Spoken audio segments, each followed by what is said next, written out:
All right, hey, what's up? How's it going, everybody? Can you hear me? I sound quiet to me. Oh, that's better. Ah, there you go. There you go. Get some volume in the schmolium, in the dolium, in the. Oh, time for some high-tech CGI. Look at that special effects. All right. Woohoo. Yeah, baby. Yeah. We ain't fooling around no more. Good morning. Hey, everybody. Welcome to this Friday edition of Breakfast with Hezokuai, Rise and Shine with Hezokuai show here on the Frauditor Follies YouTube network, featuring me, Hezokuai. All right, yeah. Damn crows. Anyway, look, that little Chihuahua Big World t-shirt is staying up no matter what. So there.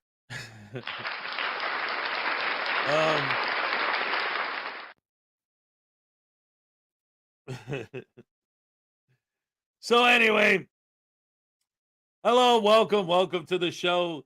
As I'm sure at this point most of you know, last night was interesting to say the least. Yeah. Anyway, I'm gonna wake his ass up. Hey, wake up.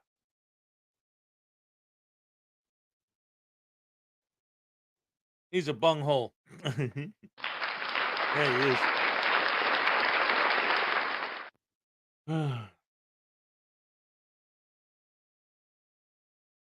Carolina Fort Worth was it. Here, you don't like freedom was sickening. Mata needs to stop filming altogether. Oh, I'm telling you, it was an interesting debate. I don't know. You know what though?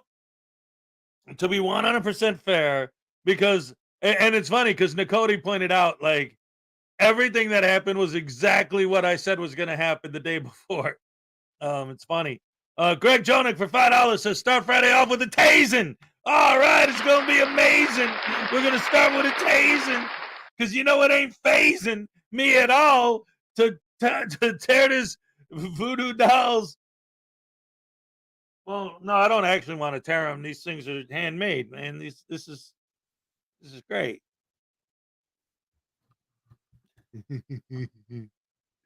Oh boy, he's looking forward to this.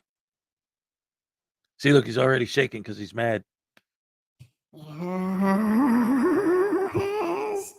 Oh, Hezokuai. Oh, you guys. Oh, you guys. I just woke up and you're already doing this to me. I see that needle, Hez. I see that needle. Get that away from me, boy. Get it away. I don't want it. Oh, ow. Dang it.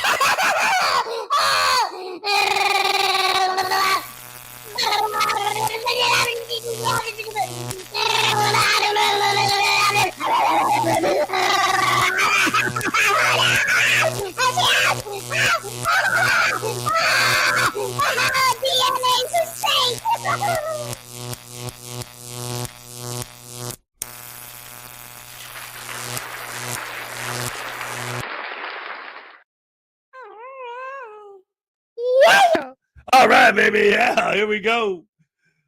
Starting off the show with a banger later. See you later, banginator. What? Oh yeah, monkey butt. All right. And so, ladies and gentlemen, boys and girls, women and children of all ages. For anyone who didn't see it before the okay, again, it wasn't really a debate. And to be fair, he didn't advertise it as that. He just said open panel. But before that, I made a video about him, Chris Against Tyranny. And it hasn't premiered or anything yet. I have it. So for those of you, because I showed it last night here after the discussion on his channel. But for anyone who didn't see it, I'm going to play it again right now so you see the final wrap up of what I said to him. And again, just, to be fair, and so that but in the debate they said this or that or whatever. This was before the debate. Just throwing that out there. So, but I don't, I'm not expecting there to be any issues with it. But let's go ahead and show it to you guys again so you can see what I had for this guy originally planned.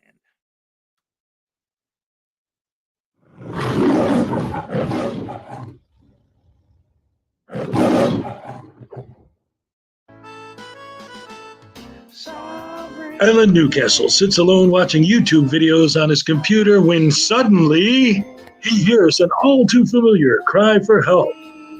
There is no expectation of privacy in public. There's no need to fear. Hezokuai is here.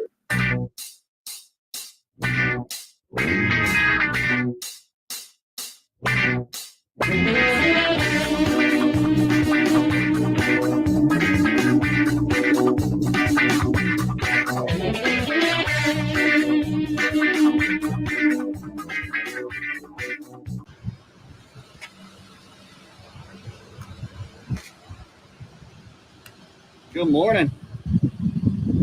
Yes, ladies and gentlemen, this is the same man that got mad at Unclean Hands for calling him the world's most boring frauditor. So let's sit back, relax, and enjoy the Pulitzer Prize-worthy journalism of the most exciting frauditor of all time, Chris Against Tyranny. Check it out.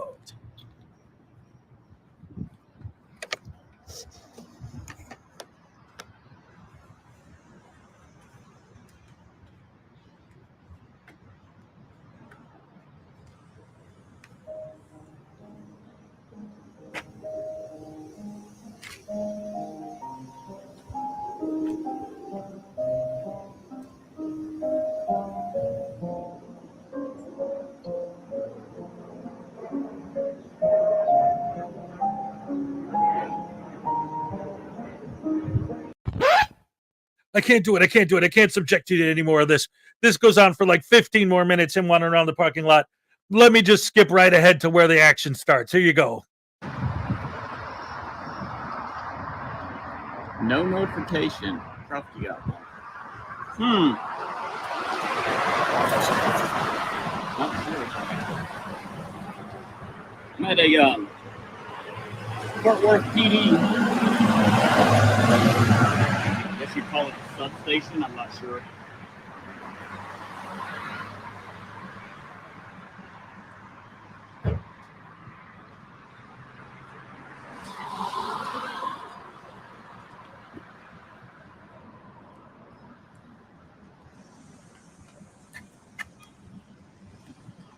There we go. Oh, no notification. That's questionable.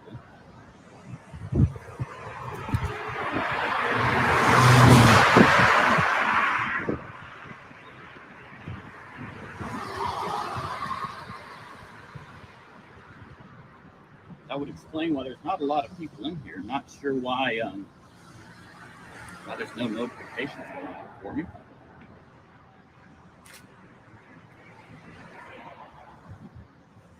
Busted out the assault camera today.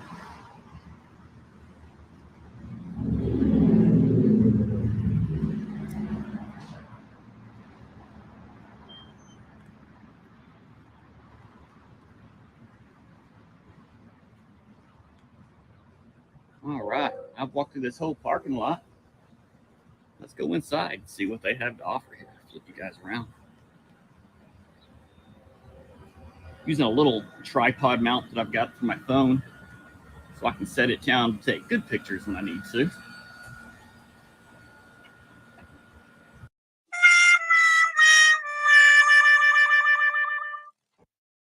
And so, after spending his entire morning wandering aimlessly around the parking lot like a lost puppy, he goes to the building and it's closed.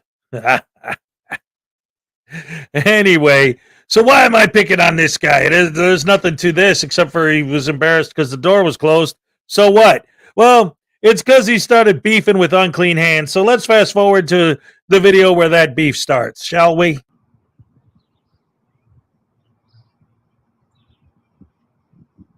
You're the troll hunter, old guy? All right, old guy. You go take a look at Unclean Hands. Actually, send me an email, old guy. I'll send you some screenshots. chrisagainsttyranny@gmail.com. And I'll be happy to send you screenshots of a whole bunch of comments that were on Unclean Hands page that he took down. And I think you might really appreciate that. Oh, he's talking to Mr. Old Guy, Old Guy, Old Guy. Okay, and Old Guy's the big troll, all right. So he's going to talk to him about comments, about Unclean deleting comments. Well, you know what Old Guy did? He said, I just left Unclean Hands something to think about. Let's see if he takes it down. All right, Old Guy. So what did you leave? Oh, hey, Lou, I just went to Unclean Hands and Jerry, and I dared them to leave it up. Okay, so what did you say, Mr. Hero of Freedom and the First Amendment? Let's see. I'm going to read it exactly the way he wrote it. You got cancer because you spread hate you got as a result of what you do, karma's a bitch. If they cut lips off so you can't spear no more lies, you are so fake. God don't like ugly. All right, so you're trying to make it sound like Unclean Hands is the one who spreads hate. Meanwhile, here's a video of a whole panel, the last live panel that Chris had, laughing at a human being getting viciously assaulted. They think it's hilarious to watch somebody get their ass beat and get literally thrown across the ground. Seeing a human being being viciously, violently beaten down, they laugh at it and they make sarcastic, homophobic remarks about it. That's hilarious. But we're the ones who spread hate? This guy has no idea what the hell he's talking about. Ah, there you go. Oh, yeah, this is fucking funny as. He was trying to get some clean shots on him, but he couldn't because he was running away. Whoever was filming was scared. They tried to run away. That little dude went home to his boyfriend and cried in his pillow. He cried in his arms. He cried into his case of Bud Light. He cried on his cock-shaped pillow. Beat this shit out of him. Oh, shit. Throwing him around like a rag doll.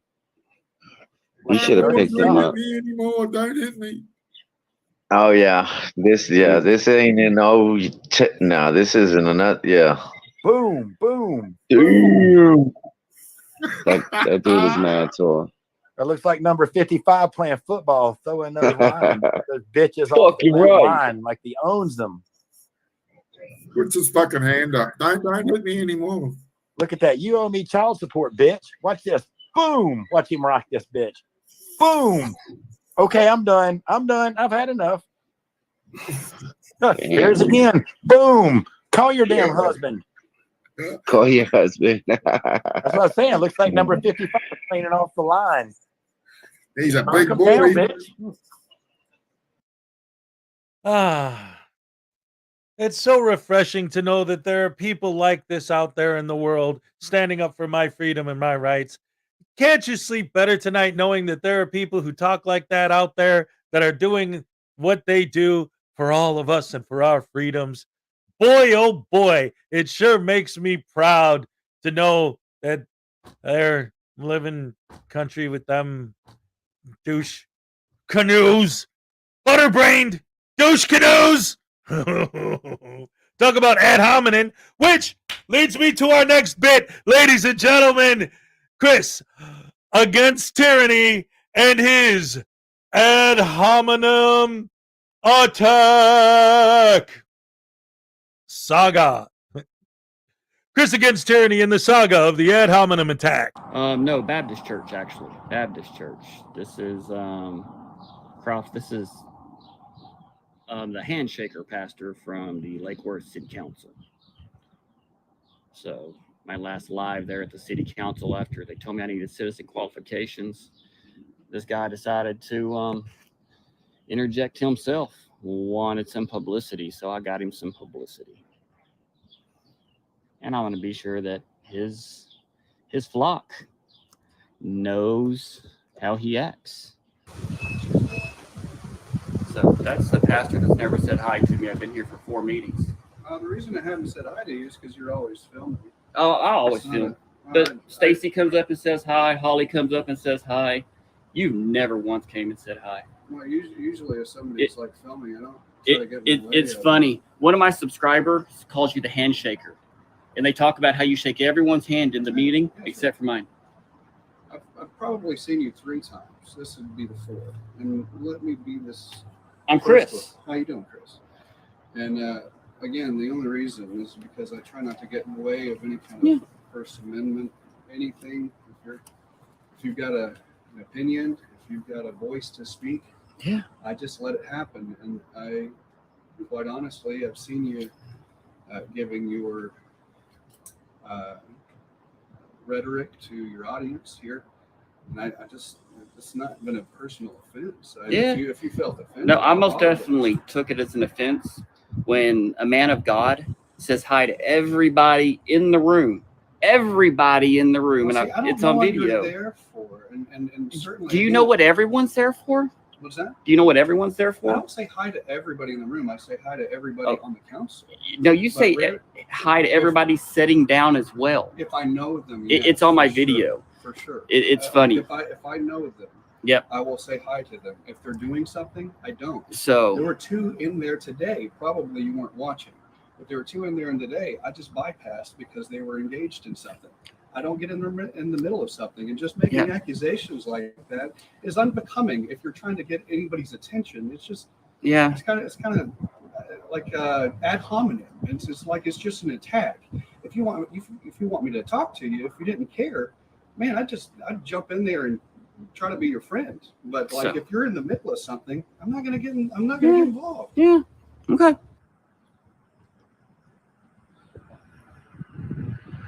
So I did do some research. You guys know me. When I talked to Pastor Handshaker, he mentioned Romans 13. And I most definitely pulled out my Bible.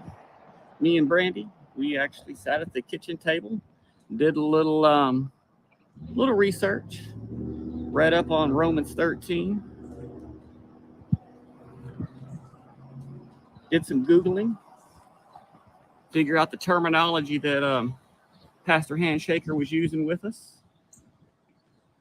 Because who the heck knew the word ad hominem? I think that's how you pronounce it. No one knows that word. No one. The first one I want to address is the ad hominem attack. Because who the heck knew the word ad hominem? I think that's how you pronounce it. No one knows that word. No one. I don't really know that. Ad hominem attack on me is going to somehow clear that person's name? Because who the heck knew the word ad hominem? I think that's how you pronounce it. No one knows that word. No one. Ad hominem criticisms are not always, but are very frequently fallacious. The word ad hominem? I think that's how you pronounce it. No one knows that word. No one. Yes, sir. The argument you are employing, Helmsman, is not logical. In fact, it exhibits the fallacy of ad hominem. In other words, attack the man. Or in this case, the Klingon. No one knows that word. No one. Ad hominem fallacies try to disprove an argument by focusing on the character of the person. I found out that's actually a Latin word. So, our pastor was speaking to us in Latin. Boy, oh boy, it sure was great that he exposed that pastor for the way he acted. Did you see the tyranny in that pastor's behavior? Oh, the audacity. How dare he behave in such a manner? All right, well, whatever he did, I'm glad that Chris, exposing tyranny, exposed it. And he exposes tyranny, and now, ladies and gentlemen, in our final clip, he's going to expose the tyranny even further by talking to a cop and explaining to him that it's legal to film children and that he's going to hold the government accountable by going to the park and filming children. The Constitution says that we should hold our government accountable, and I'm doing that. And so, that's it. And so I'm trying to get another sign taken down. If you watch this video over at the Health and Human Services, Child Protective Services thing right here, they got up a sign right on the front window that says no recording. But according to their policies and procedures, you're allowed to record in the lobby. Well, that I can see. That I can see both sides because you have juveniles in there. Well, it's not illegal to record kids. Yeah, go ahead. Chris against tyranny. The government accountability on the police, that type of thing. Oh, okay. First Amendment Audit. So what government agency is it exactly that you're auditing by filming kids skating in a skate park? I'll wait. All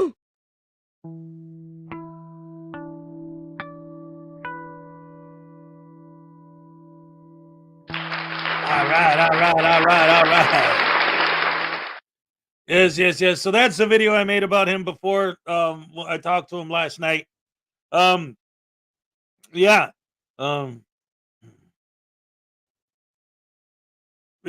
has and notifications. Yeah. What? Because that's totally not creepy, right? He got lady hands. And here's the thing, and I've said this before too, like, he kind of tried to act like a civilized human a little bit when we were on the air. But before we went on the air, he had a hot mic and probably thought I couldn't hear him. But he was like, oh, yeah, I got to talk to this Frauditor fatty. I don't know what this fat ass is talking about. And then his old lady standing behind him. Yeah, I wish I could reach through the screen and strangle this guy. And that. Whatever. So, he's a mensch. Or what's the opposite of that? A schlemiel? Anyway, let's see. I know it's your job to get into details, but this guy's just a mess of major disorders and problems. Yeah. The pastor spoke in an overeducated manner to illiterate redneck not knowing a damn thing about the shit rookie frauditor. Oh, man. Accurate outrage. Good morning. Good to see you. Freydon's a Smitty. I want to meet him. Maybe you spelled that wrong. Beat him. I don't know. No. Hey, News Now Enemy with a 4-month membership. Hashtag kick Jerry. All right. All right. Speaking of which, hello, everybody. I didn't go through my greetings yet this morning. I just wanted to start the show with that video because that's kind of a follow-up from where we left off last night. And not everybody was here. First person here this morning was Terry Barnes. Here's a happy dance for Terry Barnes. All right. Thank you. And then we got Dad Farted in the house. What's up, Daddy-O? All right, Greg Jonick. Good morning, afternoon, evening. Terry Barnes. All right. Jam and Jed is in the house. Good morning, everyone, and good morning to you, too. Greg Jonick. All right. Let's see who else is here. Little Chihuahua Big World. That's right. Little Chihuahua Big World shirt. Permanent part of this show for sure and forever. No doubt about it. Texas Tim. Good morning, people. All right. Graham from the Graham and Bob Show. All right. You have to get up early to be first on the Rash Show. That's a fact of news. Fact of mundo. Woohoo. All right. Little Chihuahua, Jam and Jack, Greg Jonick, Dad Farted, Texas Tim. Who else is here? Black Heart Night. All right. Hello. Uncle Farty's Bar and Grill. I'm telling you, my crow button is all messed up. There you go. Rise and shine with Hezokuai. Jam and Jet. What's up? Tequila Kid. All right. Good morning. Welcome. Hey, Nicody. What is it? Oh, it's just Hez. All right. Just Jenny. All right. How you doing? Hello. Link 219. Good morning, everyone. Good morning to you too, Link. Brian Showman. All right. Eye Kisses in the house, ladies and gentlemen. All right. You did break your hip. Ah, crap. Well, I hope everything turns out okay. Oh, my goodness gracious me. Thoughts and prayers for Eye Kiss, ladies and gentlemen, and Little Chihuahua, and most of the people in here, and in fact, everyone in general, for crying out loud. Why not? Dagnabbit. Should be for everybody. Cheeky Monkeys in the house. Last night was funny. They claim to be 1A and yet restricted my free speech. Let me tell you something, though, Cheeky. A lot of people were asking if I was muted and this and that. I wasn't. They did mute me at one point, but most of that time that I was quiet, it wasn't because I was muted. It was because I was waiting my turn and somebody, Jerry, was talked a lot. But I'm not coming down on Jerry because it was Chris's show. It's Chris's channel. And he said, okay, I want Jerry to go first. So that's not Jerry's fault that's what Chris asked him to talk. So, but the point is that I don't want to make false accusations. When I accuse them of doing something, it's because they're doing it. They didn't mute me. I was just being polite. That was my mistake. That's always my mistake when I talk to these guys. I'm too nice to them. I can't help it. I'm a good person. Excuse me. Blackheart Knight, Jam and Jet, Nicody, Link 219. Just Jenny, Little Chihuahua, Sue Bear. What's up, Sue Bear? Good morning, everybody. Good morning to you. Graham Garfield, Grayfield, Jam and Jet, Cheeky Monkey. Oh no, Cheeky Monkey's having fried diced pork for breakfast and dinner. Oh, lucky you. I've said this before, but I'll say this again. The big thing on my channel was when Schrodinger's cat mentioned one of my videos on his show. That was the big thing. But there were 3 other moments. The very, very, very first time anyone ever mentioned me, ever, was actually when I was only doing Bears videos.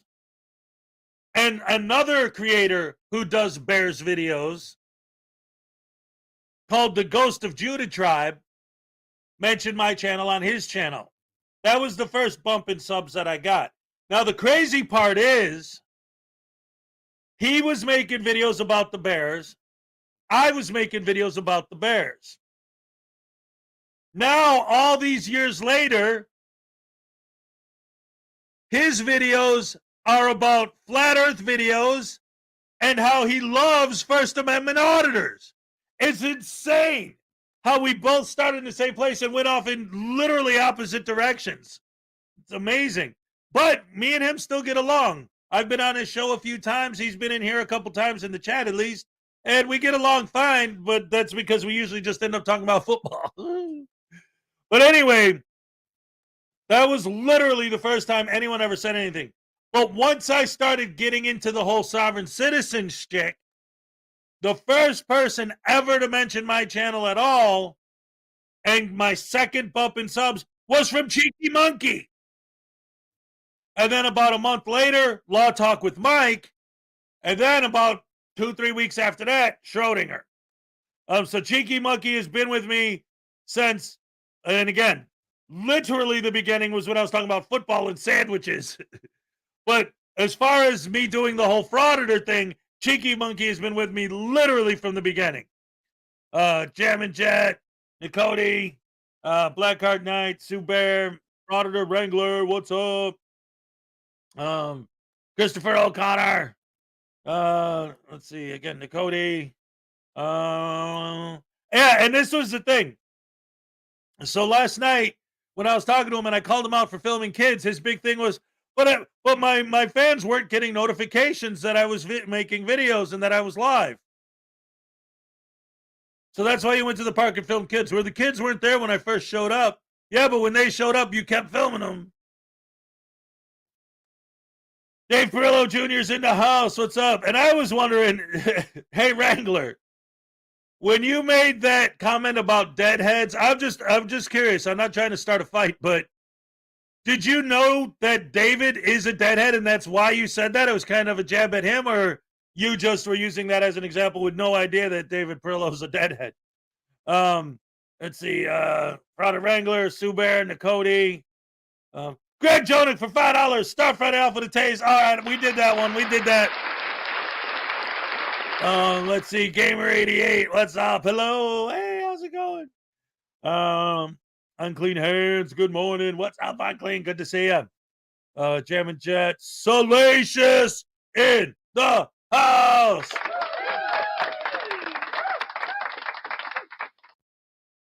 I attended college until 2021, Jam and Jet. I have 2 associates. I was a sophomore in college in 2021. All right, Christopher O'Connor. Jerry did great. Well-spoken. He came with the facts. That's right. It's another reason why I didn't interrupt him, because he had something to say.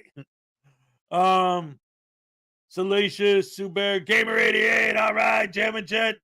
Salacious, Nicody. Great ends of Smitty. All right. Oh, the Jerry Trainwreck. Jason D, good evening all. All right, good evening to you too, buddy. Good to see you. Let's see. Do I really have to make a video about what happens with comments when they don't? Listen.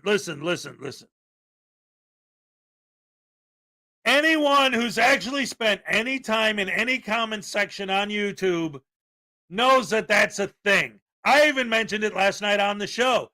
Sometimes I'll leave a comment and see my own comments disappear.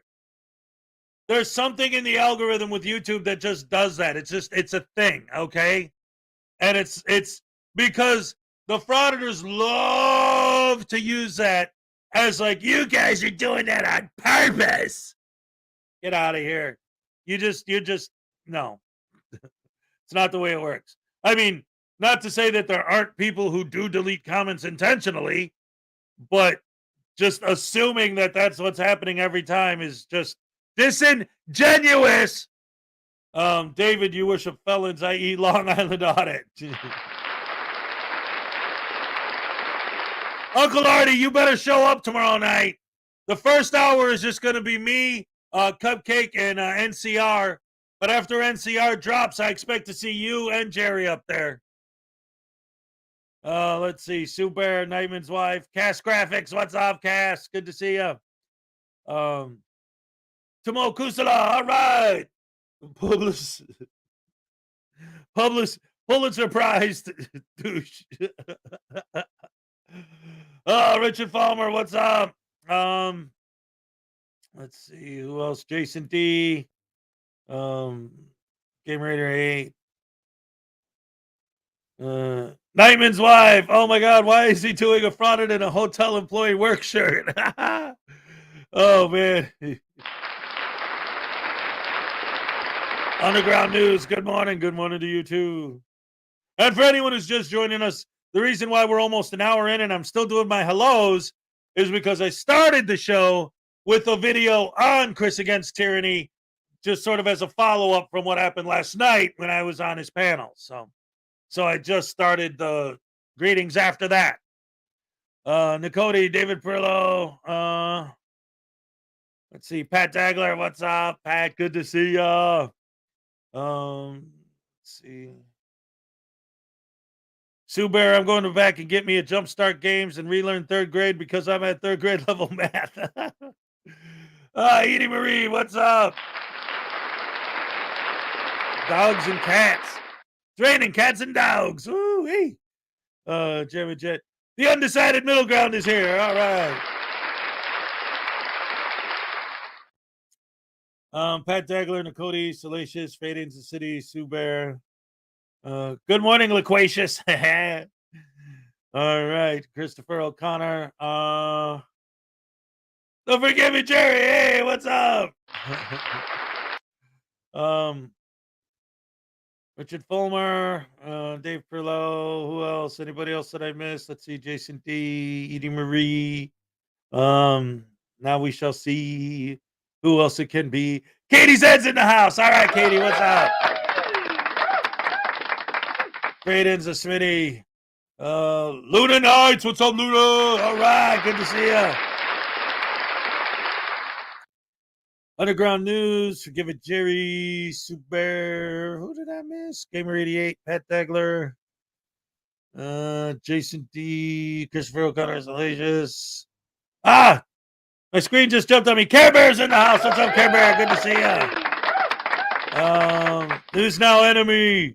Nicody, Katie Zed, Jamma Jet, Freddy Smitty, Methodist Dave, Edward Candelier, William Grabber, and I think that's everyone.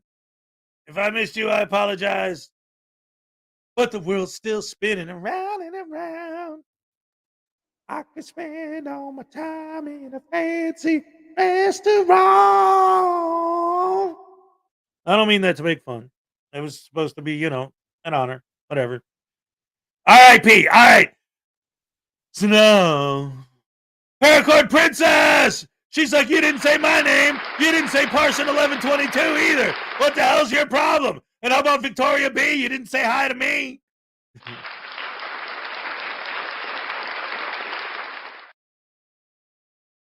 Adam Welsh was kidnapped out of a department store in Florida. Oh boy, that's fun. Holy crap. So, all that being said, let's get this started. Thank God it's Friday. Yeah.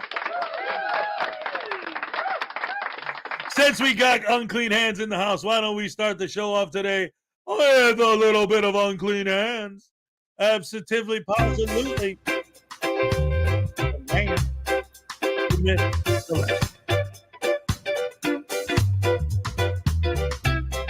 Hey guys, how we doing? The Georgia auditor that got pulled over for aggressive driving, for giving the cop the middle finger while he was driving down the road. He was nice enough to get the body cam footage to his stop, so this is just a little short preview of the body cam footage. A different angle is all. Enjoy.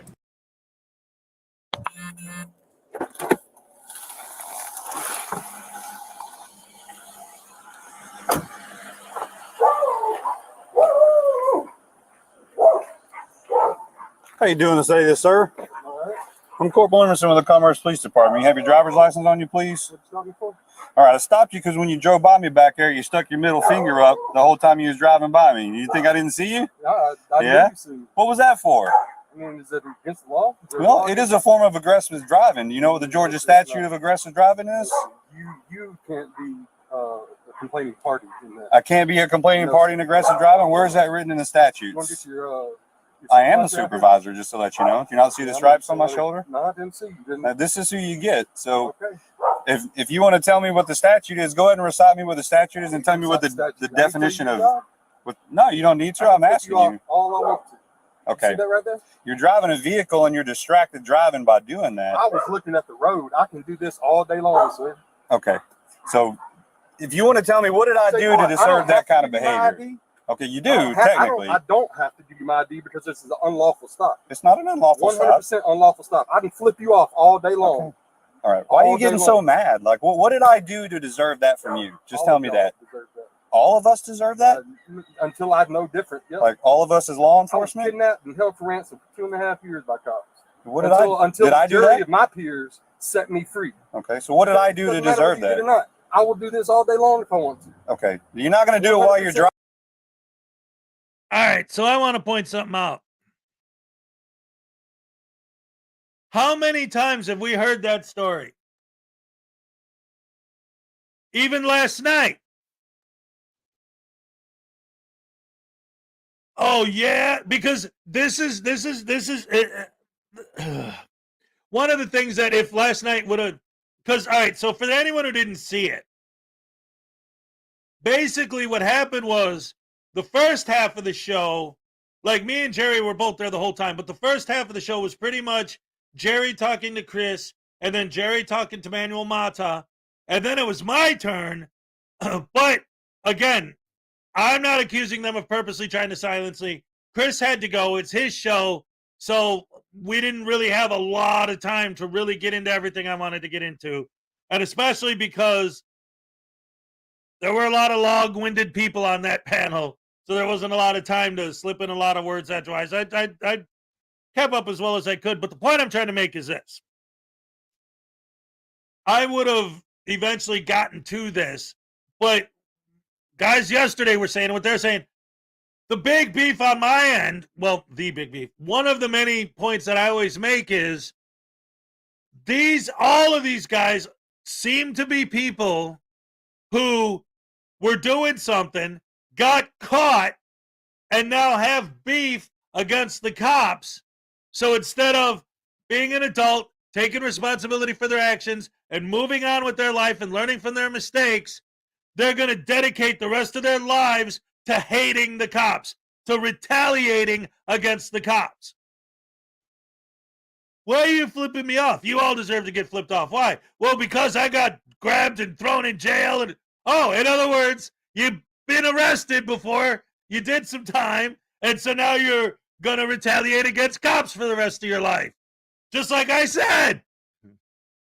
Well, the jury found me not guilty. Well, okay, first of all,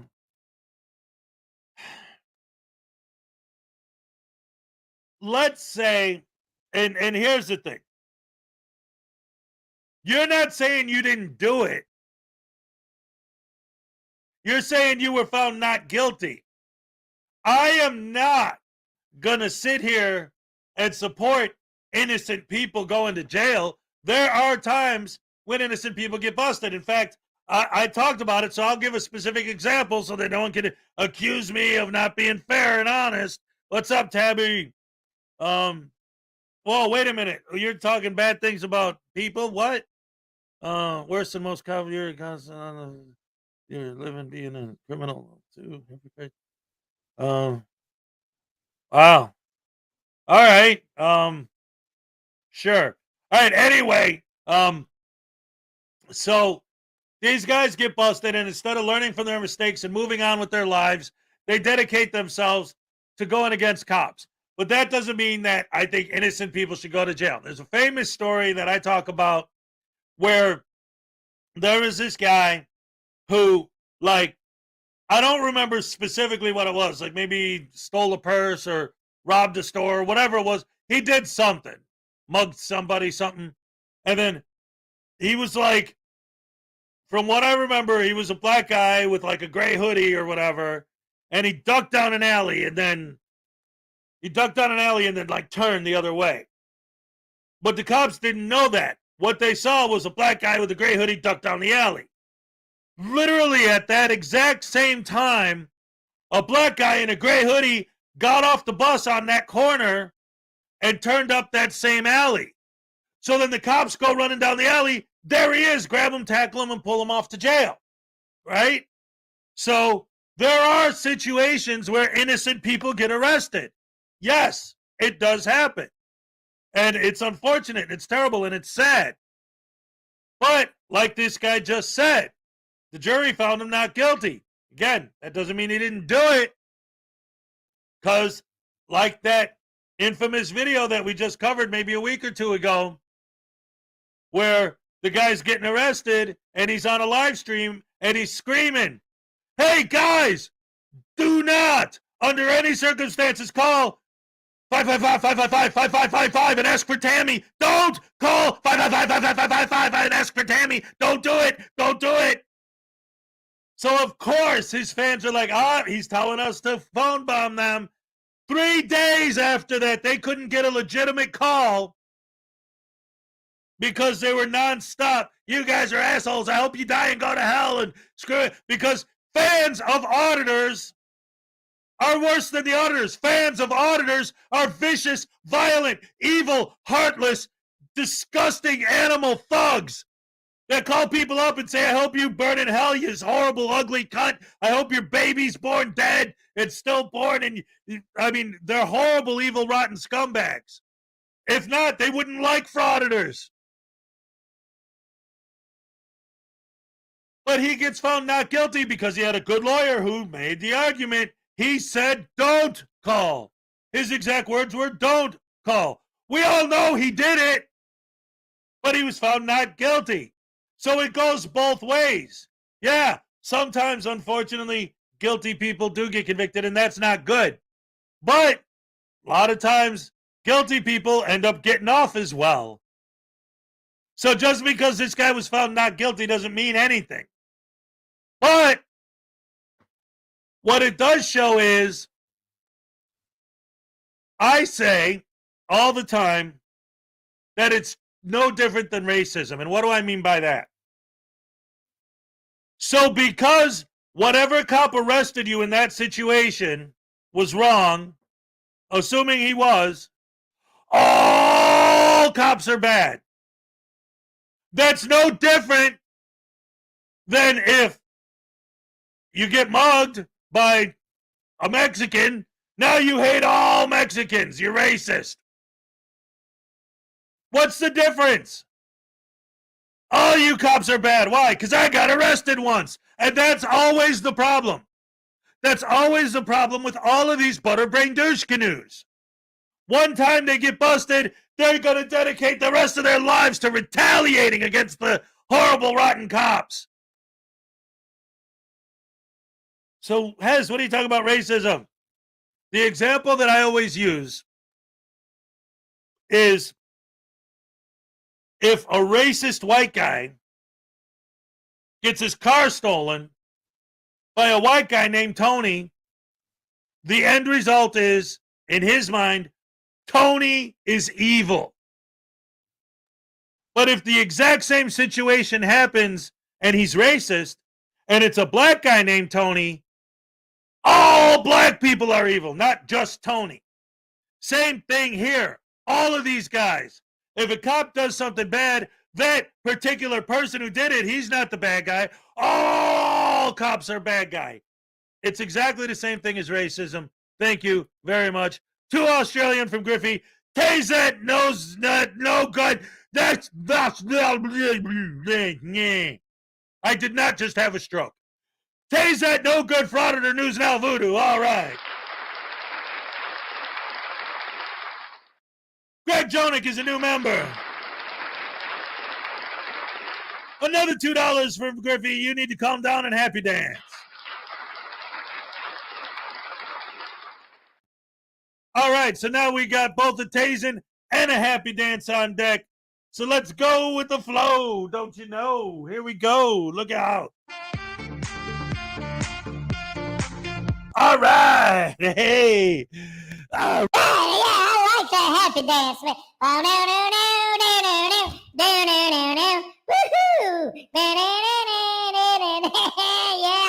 I'm twerking. You dig it? Yeah, that's good stuff, Hezman. I like it. Wait a minute, you just brought me up here to dance? You didn't bring me up here for a tasing?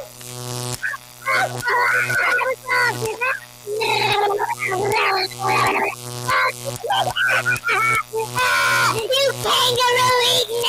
Oh, crocodile hunting! Oh, ouchie, ouch!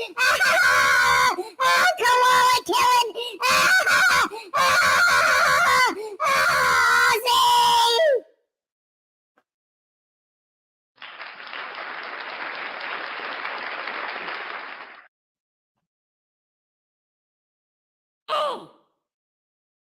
Tell them quackers are ugly.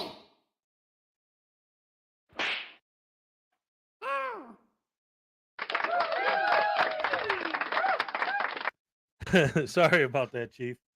Graham Garfield with an 8-month. With an 8-month. Sorry, membership milestone. Yay, it's member day. Tase Voodoo. Another taselating. Oh, my goodness gracious me. Oh, man, my earballs are buzzing. Oh, man, I love it. I love it. I love it. Here we go. We just got done. We're still shaking. We're going to have another one already. Here we go. Graham Gracie! Yeah, hey, I thought but News Now Bob Voodoo was my friend, man. What's up? Oh, he is? Oh, ain't got nothing to do with you, huh? Oh, dagnabbit. But the bombs are going on strike, pal, and I'm gonna lead them on the picket line. Ouch!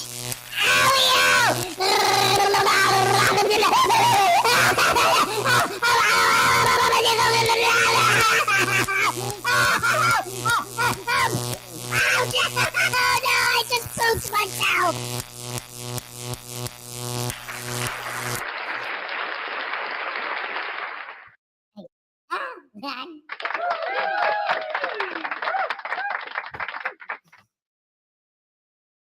Is News Now Voodoo racist against Aussies? I don't know, man. This is not me, but I might be wrong. Hey, Freeze News Now Voodoo, what's up? Oh, I love it. I love it. It's me in the MGM logo. It's great. Yeah, we only got 30 likes. What's up? That's half. Oh my goodness gracious me. Let's watch some more of this video, you see. Driving. I'm just telling you right now. You want to write me a ticket for it? I can. I don't want to, though. I dare you to write me a ticket. Challenge accepted. License, insurance, registration's on the back. Write me a ticket, motherfucker. See, look at the language that you got right now. Like, write me a ticket. All right. So you changed the whole thing by calling me a motherfucker. Can I go in? You cannot get out of the car. Okay. Don't get out of the car. Get this shit over with. Now you're sitting here talking. You can't be a complaining party in a disorderly conduct. I can't imagine why they think he might be a little aggressive. I just can't imagine. I can't be a complaining party. Cannot. I can cuss all day in front of you. There's no kids around. The's nobody else. You cannot be a complaining party in the state of Georgia on disorderly conduct. Okay. Go Nobody check the said law. anything about disorderly conduct. Well, you said I changed the stop. Write me a ticket. You did, because now you're mad and you're calling me a motherfucker for no reason whatsoever. You stopped me unlawfully. I can flip you off all day long. Okay. There it is again. Like I'm saying to you, like I'm trying to educate you if you'd give me an opportunity You're the one to do who's that. Education, obviously, Sarge. Okay. So, all right, then let me know which part I need to educate on so that I can educate myself, seriously. Anybody can flip you off. This is 100% the First Amendment. Okay. As I will sit here and do it with my car running and driving past you as I did. I do it all the time. I do it to state troopers just to see if a motherfucker is going to be stupid enough to stop me for it. Okay. So there it is. Write me my fucking ticket and let's get this stop over with. I'm home. Okay. I got all right. fries here. Give me 1 second. I'll be right back with you, okay? Write my ticket.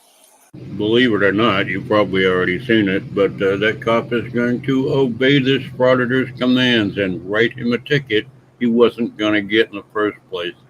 Very good, Frauditor. Walking around mad 24 hours a day, see where it ends up.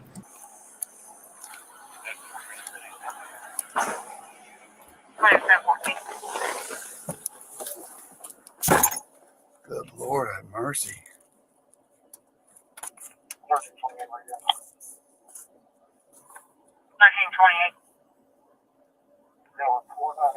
Suspicious male on the bench. Town Park, Missouri.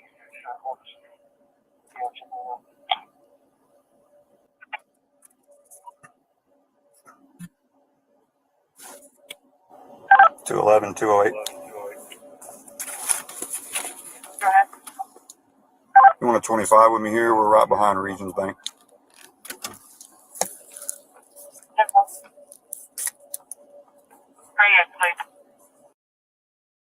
I'm cutting all the dead air out of this just to get to the video.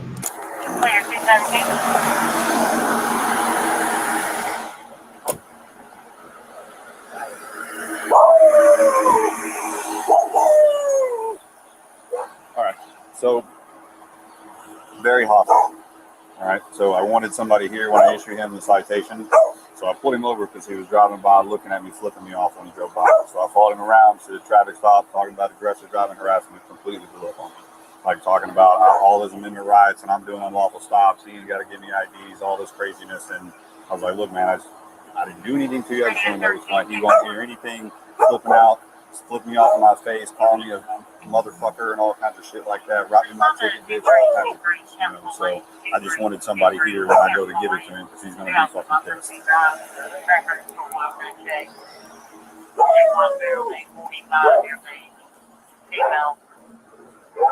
All right, sir. So you see I got a couple of people. It's just for our safety, all right? So look, I'm going to do as you said. I'm going to give you the ticket for aggressive driving. I went ahead and got a case number. You're going to let him write me a ticket for flipping him off? She's my sergeant. Sergeant? Yes. You're going to let him write me a ticket for flipping him off? Aggressive driving, yeah. Aggressive driving. Yep. So that's what I was trying. If you it's gave not me aggressive driving. We'll see it in court. Would you give me a second so I can explain it to you? I don't need a second. Let me sign the shit. Okay. And let's go. All right. I thought the fellas that wore them man buns in the back of their head was calm and relaxed. This guy is not doing that man bun justice. So look, man, this is going to be my copy. I'll put an X right here for you. If you just go ahead and sign right there for me.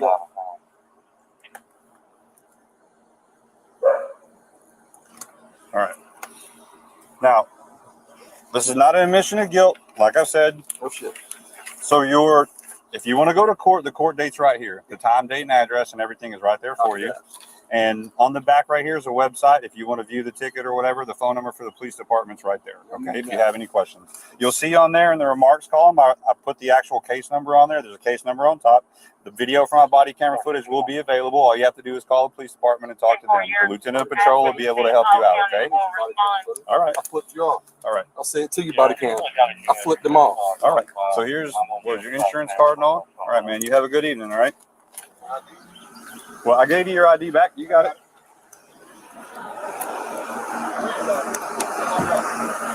All right. Y'all have a good evening, sir. Have a good evening, man. Just don't get yourself in trouble, man. Just go on. I can stand here all day long and do this. All right. Get the fuck out. So look, Kid Rocks. you're changing Emerson. this. Kid Rocks. You're changing You're the subject, dismissed. man. You're dismissed. You're dismissed.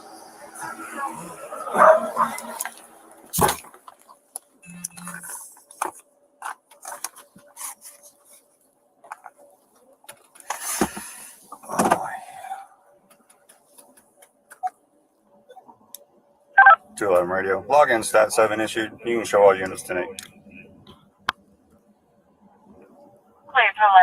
All right, folks, that's it. I cut out about 20, 25 minutes of just dead air when he was sitting in the car and radio noise. Cut that out. But anyway, yeah, he's a brand new guy. He's definitely not going to last very long at this rate. Either he's going to have a heart attack from stressing over nothing, or he's going to end up in jail. He got arrested at a prison, too, for refusing to leave. Well, going back after he was trespassed. He got arrested for that, too. So he's getting angry real fast. You all have a great day. Love you all. Bye. All right. A fantastic, wonderful, beautiful, unclean hands doing the best he can. He's the man.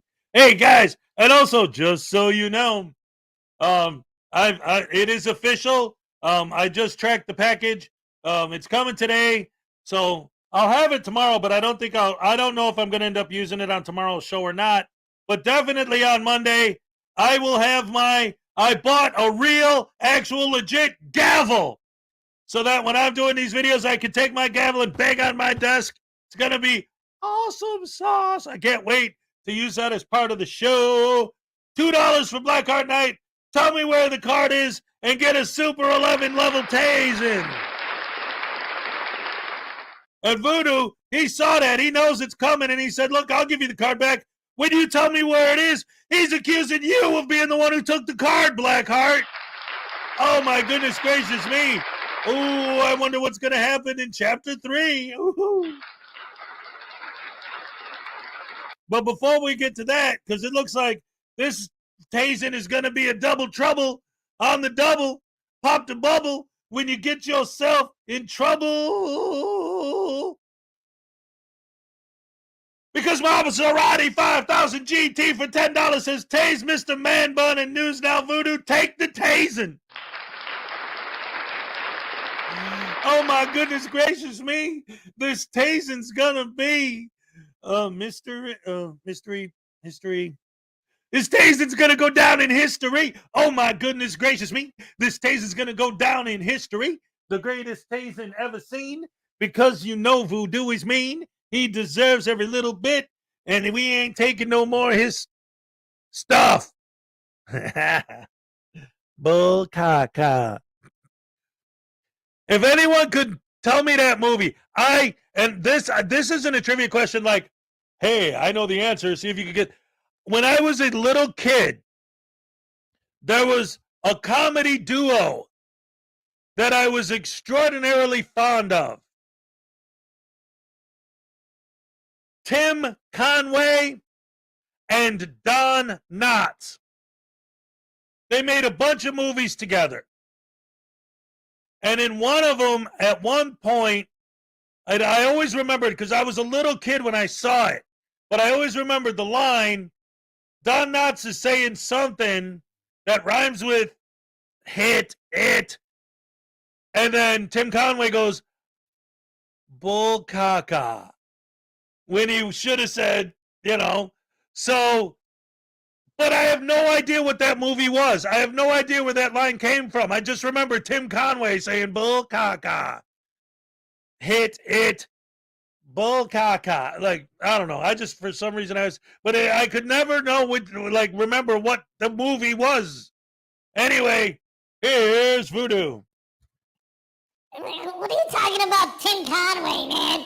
Hey, the Carol Burnett show. The hell, you old man. Stupid boomer. Hey, listen, man. You guys, you don't know nothing about nothing, you dig? And here, this is Black Heart Night. This is special just for you, man. Just for you, because I'm starting to suspect that you're the one who stole the card, man. So this is for you, Black Heart Night. Check it out. And then for Highway Star, since you're not going to be here for a minute, after today, I'm going to give you some of that. Woo! Woo! Ah! Don't you see my butt? Has to stand himself.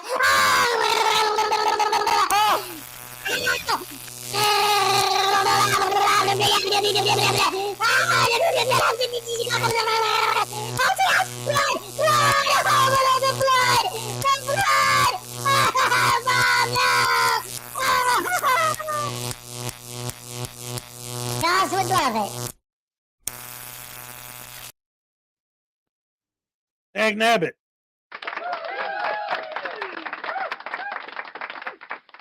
All right.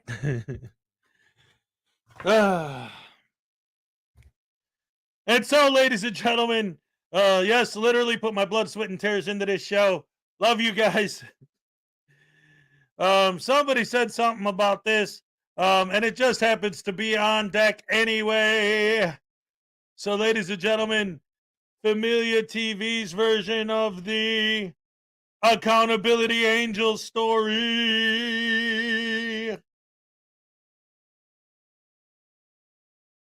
Here you go.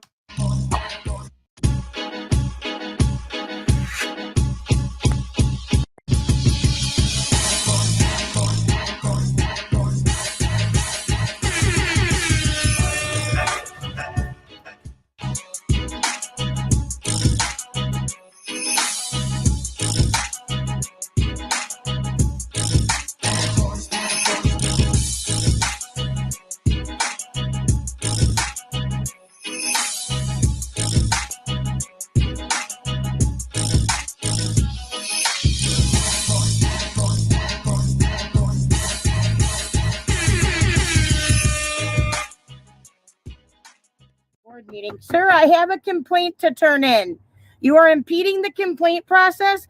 You're violating multiple of my civil rights.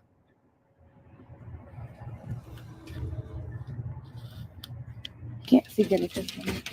Are you going to let me into my publicly funded building so I can turn in my complaint form, sir? You are impeding the complaint process.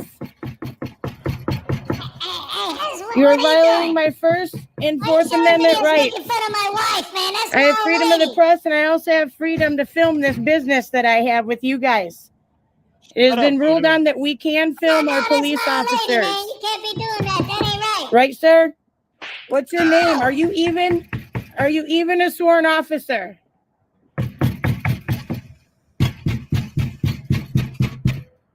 I dare him to try to get me for something for beating on the door, because what would that be? Entrapment.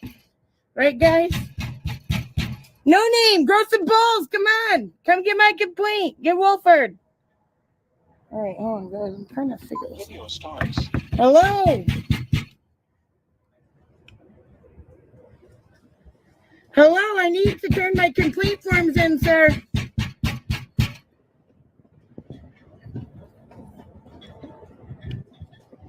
Hello, I have a complaint form. I need to use this building for my services.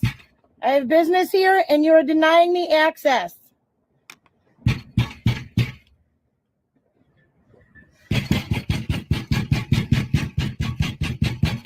Hello. Hello. I need to come in the building to turn my paper into a supervisor without doing it in front of you two that are violating my rights. I also need 2 more complaint forms. 2 more.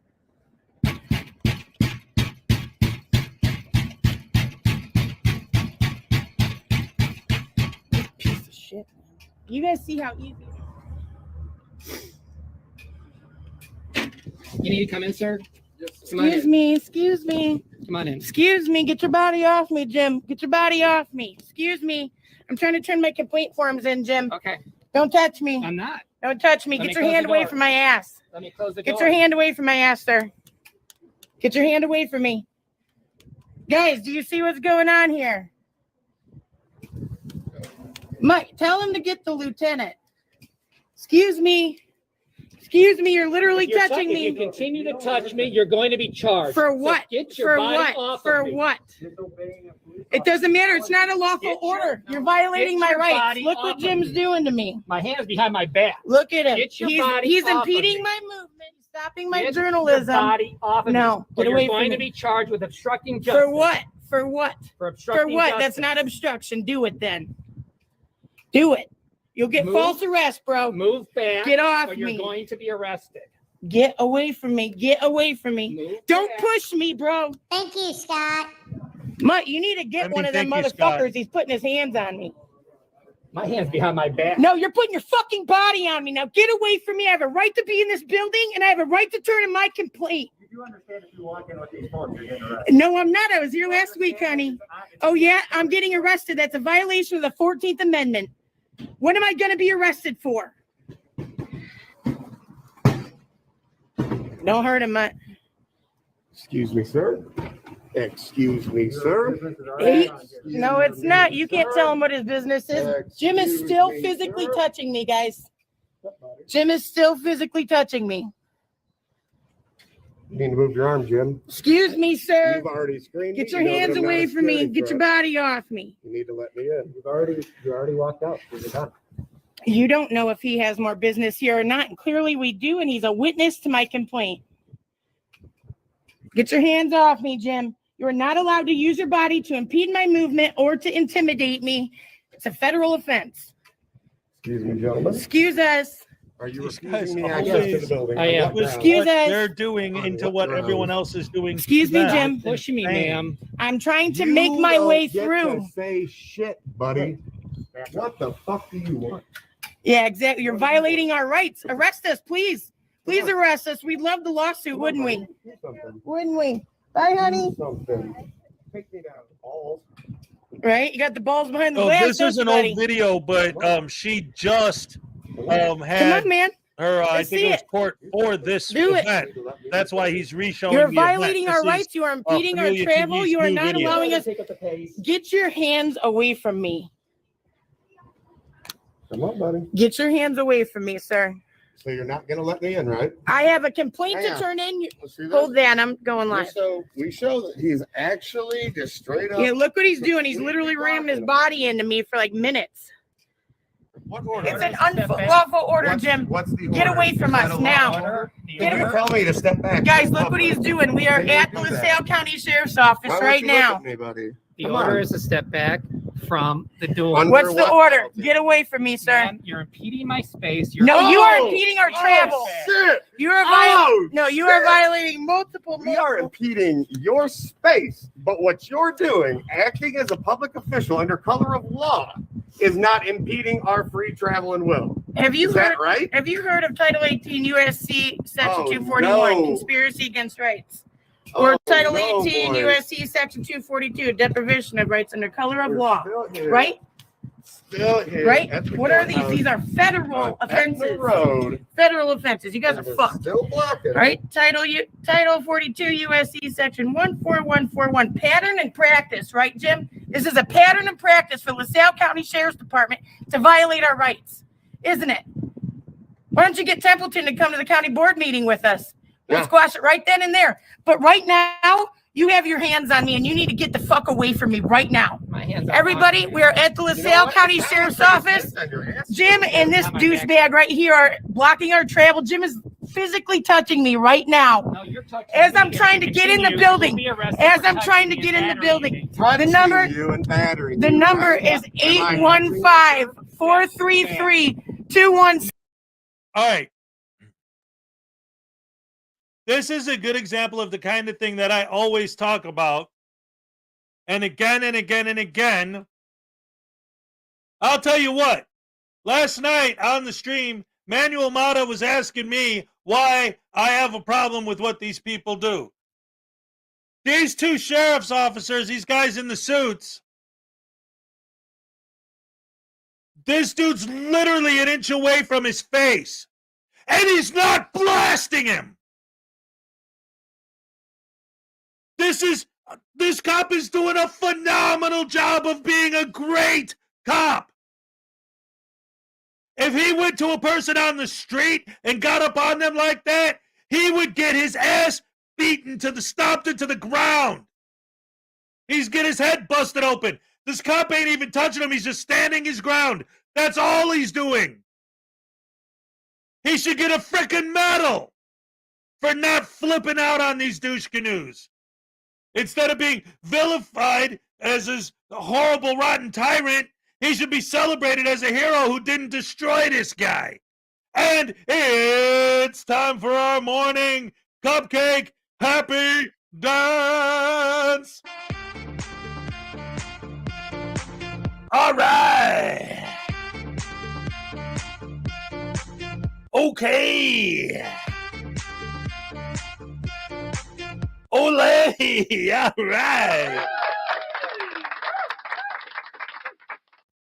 I'm pretty sure the color of law is colorless because I think judges are supposed to be judging the law, not on the color of people's skin.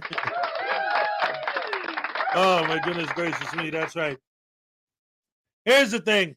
A lot of these people, as you know, this is, again, why we always say that frauditors are sovereign citizen light. When they talk about the color of law, that's when they start getting into arguments that are ultimately going to turn into like Magna Carta this and UCC section that and all the same nonsense that the sovereign citizens always spout off. You always get hopped up right around cupcake dance time. There she is. All right.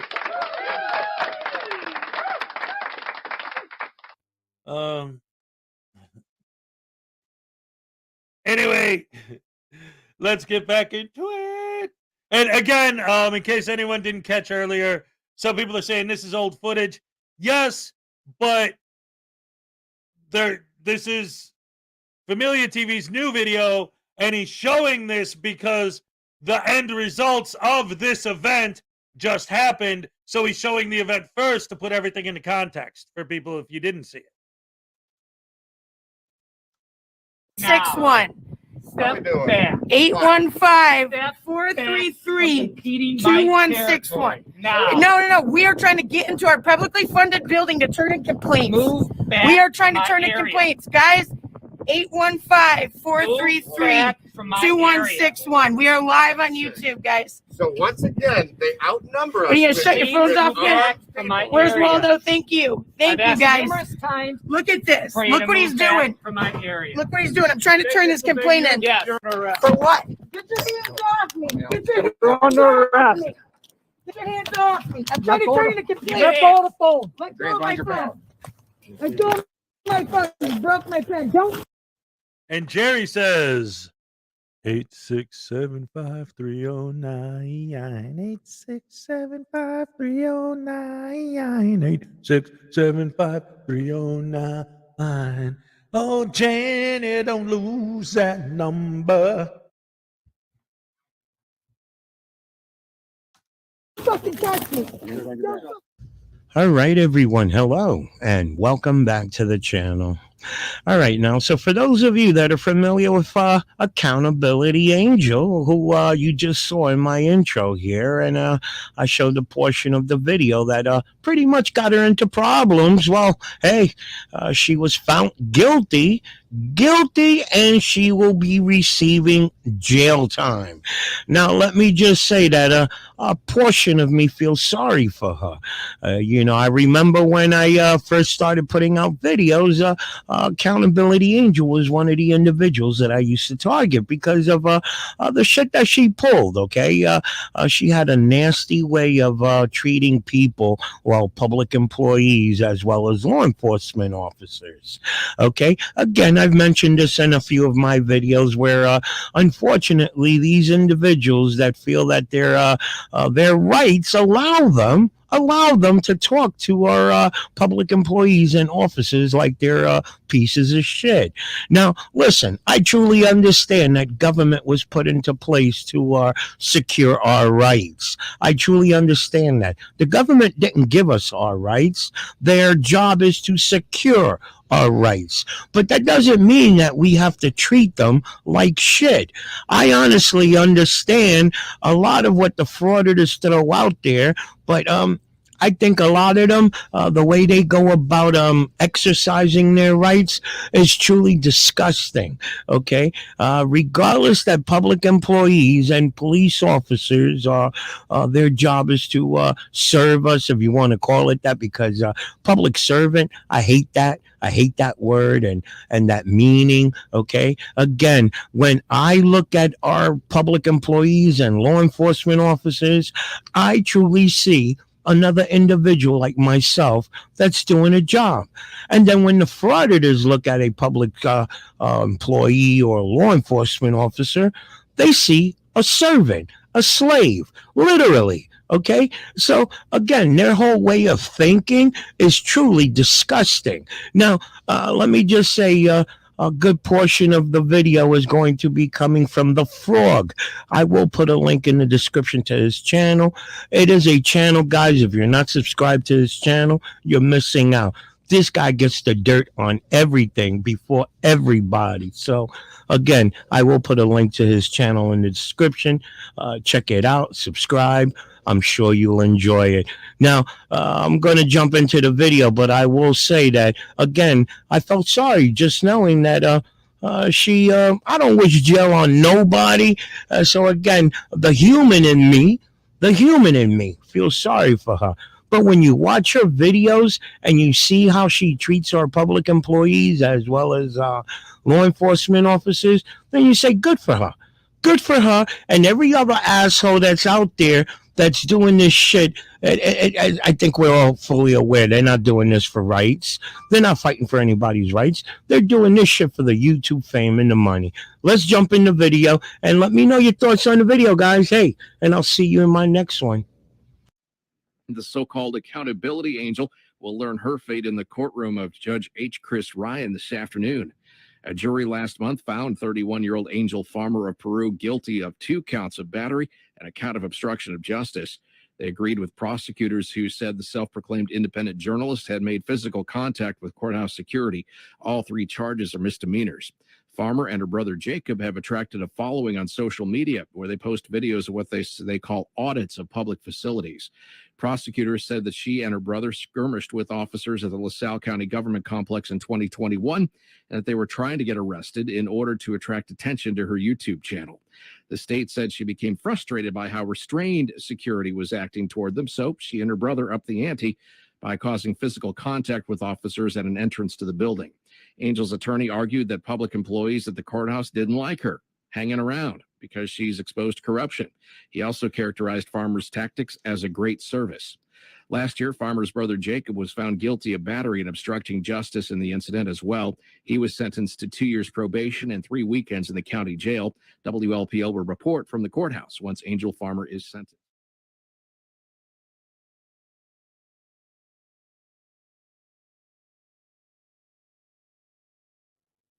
What the heck?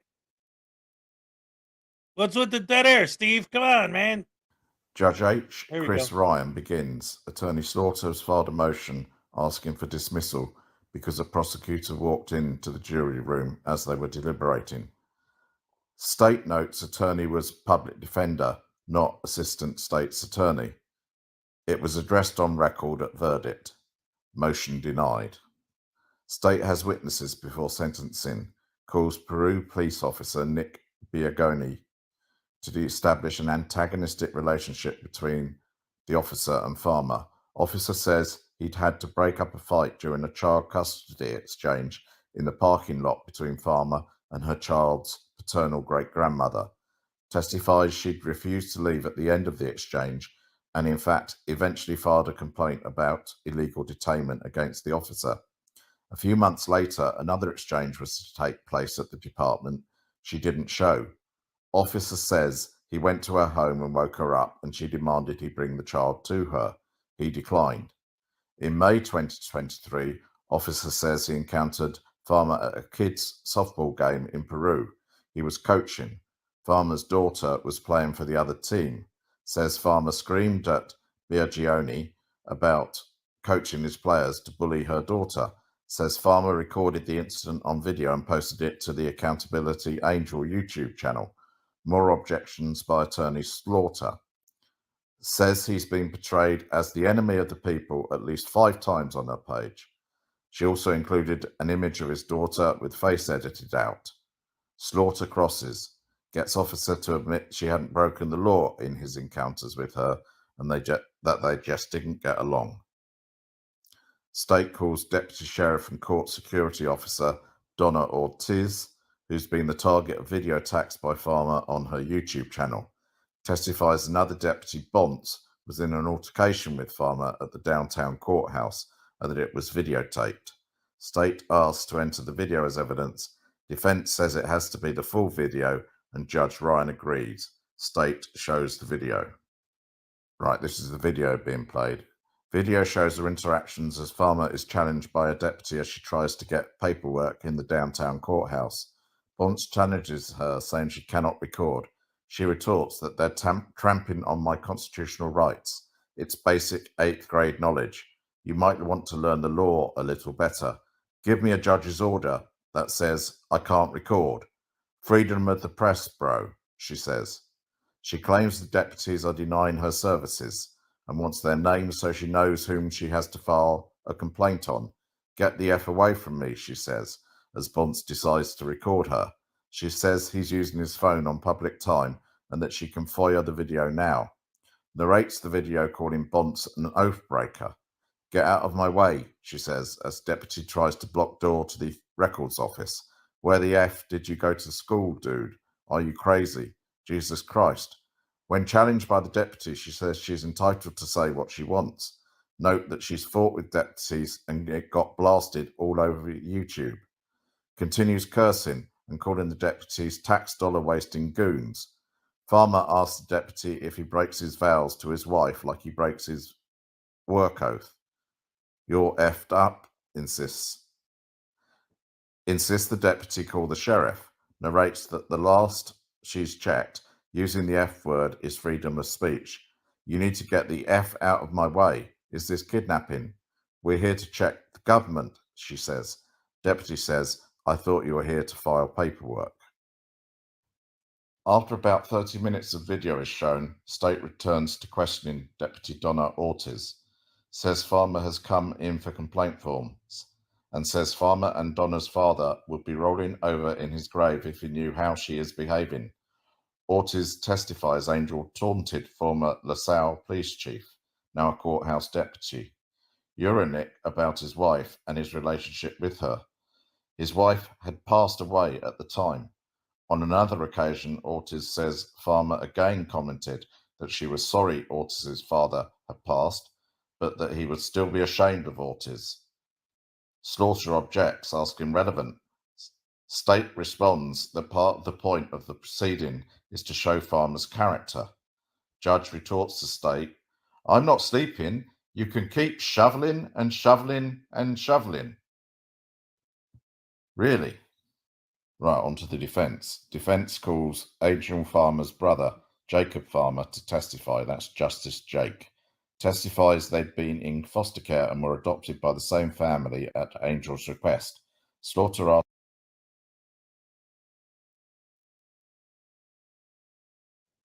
Wait a minute. Wait a minute. So is he saying that during the trial, when Accountability Angel was testifying, part of her testimony was, well, I didn't know that guy's father just died, but he shouldn't behave that way just because he has a dead family, like, and then they're like, how is that relevant to anything? What are you talking about? I wonder why she got convicted. So, in the video, when you're pushing up, trying to force yourself past that guy and accusing him of being the one pushing up against you, what's your defense for that? Well, I didn't know his wife died, or dad, or whatever it was. It's like, what the hell does that have to do with anything? asks about Angel's children. Says one has a medical issue, a rare type of juvenile arthritis. Actually says others could take care of the kids if Angel were to be locked up, which seems to be something the defense wouldn't want to hear. Jacob says she visits blessing boxes a lot and makes sure they're stocked with needs for the poor. She does a lot of good. A lot of what we've heard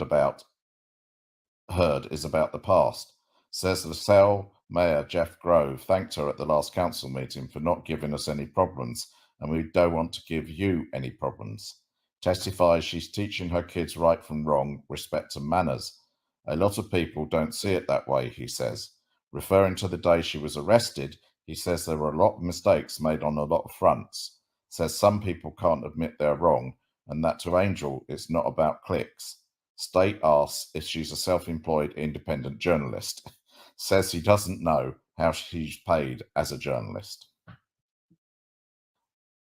In closing, State says Farmer herself said the whole reason the arresting incident happened was because of her altercation with Bonds, and that as seen in the video, she was belligerent, and also notes that during the video screening a few minutes ago, Farmer was smiling. State says there's a lot of evidence that her videos are her form of journalism and that she's paid for the videos. Notes Farmer has a history of prior delinquency and has been let off light each time. Says the sentence has to be necessary to prevent other Angel farmers and to stop her from committing more crimes in the future. Says phone lines at the courthouse have been jammed up by her followers at her encouragement. Sentence needs to send a message loud and incredibly clear that in LaSalle County we care about our brothers in blue. One factor alone would normally be a mitigating factor, that she's a mother. State asks why she didn't pick up her kids when she didn't feel like it. Asks why she would insult other parents, the deputies who've testified she verbally abused them as parents. Defendant's attitude and character, even post-verdict, shows she's likely to reoffend. The victims are her first line of defence. She's made a mockery of their careers on multiple occasions. She's made their job pure misery. She shows not even a scintilla of remorse or understanding of her actions.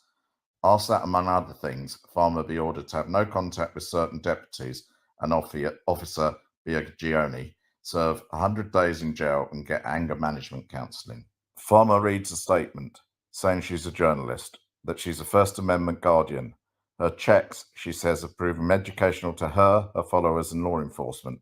Once again, notes her auditing of micro-pantries for the poor.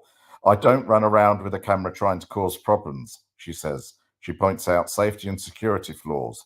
Says LaSalle Mayor Jeff Grove expressed approval of her at this week's City Council meeting. I do not run around bullying public employees. I use my skills to benefit others. I treat people right, she says. Says she's helped police with investigations. I'm not in this for clout. I take responsibility for my actions in March 2021. Says she's proud of the work on her stories and that she de-escalates situations. Insists she makes a difference. Apologizes for her past actions. Lists her help for a number of governments. LaSalle, Peru, Oglesby, Ladd, Spring Valley, Princeton, Bury County, Ottawa, Grundy County, Minoka, Illinois State Police, Dixon, Sterling, Springfield, Sangamon County, Lincolnwood, Skokie, Mendota, Benson, Kentucky, Oswego, North Area, Germantown Hills, Woodford County, Metamora, Dupuy, Peoria, Pekin, Seneca, Zion, Cedar Point, and many others. Well, that was quite a lot, actually. Well, she saved Slaughter the notes entire her state of foster care Illinois and part of upbringing, Kentucky. a lack of education, past high school, her role as a mother of two, and abuse by her husband against her and her children. He says she's done nothing illegal. She's holding public officers accountable. Says Deputy Bonds battered her when he turned off her camera. I don't know about these First Amendment audits. What I do know that, as a citizen, she has a right to hold public officials accountable and to public information with respect to public officials who are not doing their job, I think that means. I don't think she'll reoffend. She has no prior convictions. Ask that Ryan be lenient and give her probation and community service, but no jail time. She may be in danger if she's locked up in LaSalle County and that she may have good reason. So if she gets time, he asks that it happen in another county. She could have done a better job, but she didn't, and here we are. Right, sentencing. Judge Ryan reviews the case. By law, she's required to do public service.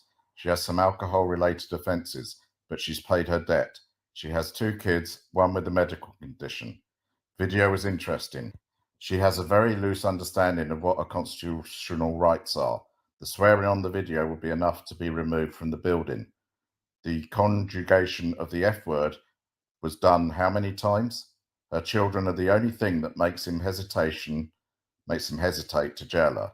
6 weekends in county jail starting August 17. Ryan doesn't think he can say where she serves elsewhere, but she has to do them here. 2 years conditional discharge.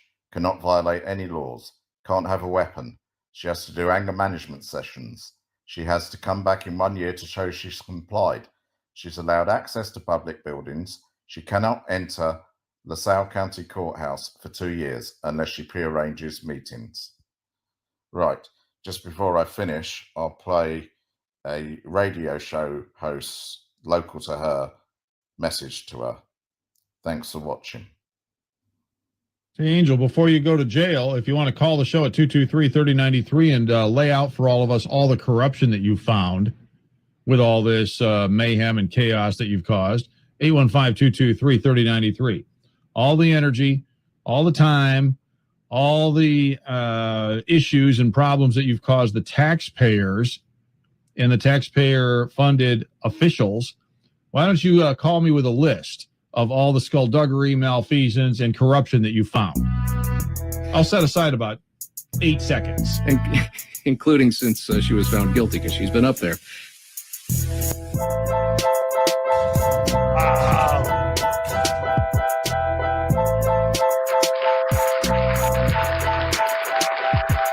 That radio show host sure knows what's up, huh? Holy crap. All right, so, you know what? Once he actually read the sentence, I don't have a problem with that. I don't. Because that was the whole thing was, oh, she has kids, though. Oh, she's got to take care of her kids. And what she did wasn't some vicious, violent crime or whatever. So, yeah, she got jail time. But did you catch what kind of jail time? Weekends. Friday night after work, she hugs her kids, says goodbye, drives herself to the jail, checks in. They'll probably put her in minimum security, you know, some nothing with a TV. She gets to sit and watch TV for Saturday and Sunday, and then Sunday night go back home. I don't think that's that horrible. I mean, yeah, it's not good. But, I mean, that was the whole crux of the whole thing. You lock her up so she can't see her kids at all for a year? No. Just on the weekends we'll lock her up. During the week, she's free to do whatever the hell she wants as long as she doesn't actually break the law. Yeah. Yeah, I think that's fine. She has to take responsibility for what she did. There's some sort of consequences for her actions. But it's not absolutely unreasonable, insane, right? The punishment has to fit the crime type of deal, right? So, yeah. No. They told her she couldn't come in with a camera. So she tried to force her way in. That was the whole start of the whole thing. Instead of, like taking a step back and doing the audit the way most auditors do, she decided to push right up against the cop and then accuse him of pushing right up against her. That was when it really started to escalate and get crazy. Was she's pushing her body against his. He's just standing his ground. That's all he's doing. He's not moving. And she's like, look at this guy pushing his body up against me. Look at him trying to grab my ass. Look at him. Like, she's the one making all the accusations. Just in case you don't know. And once you think, because this is always somewhere in the back of my head. And this is important to understand. She's the one that's pushing up against him. She's the one that's accusing him of pushing up against her. Do you know what the actual definition of the original word Satan is as it translates? The accuser. I just thought I'd throw that out there because I always find that interesting. The way these people love to make accusations all the time. Ugh. Anyway, ladies and gentlemen, boys and girls, women and children of all ages, Accountability Angel was found guilty. Guilty. All right. Opposer, accuser, yeah.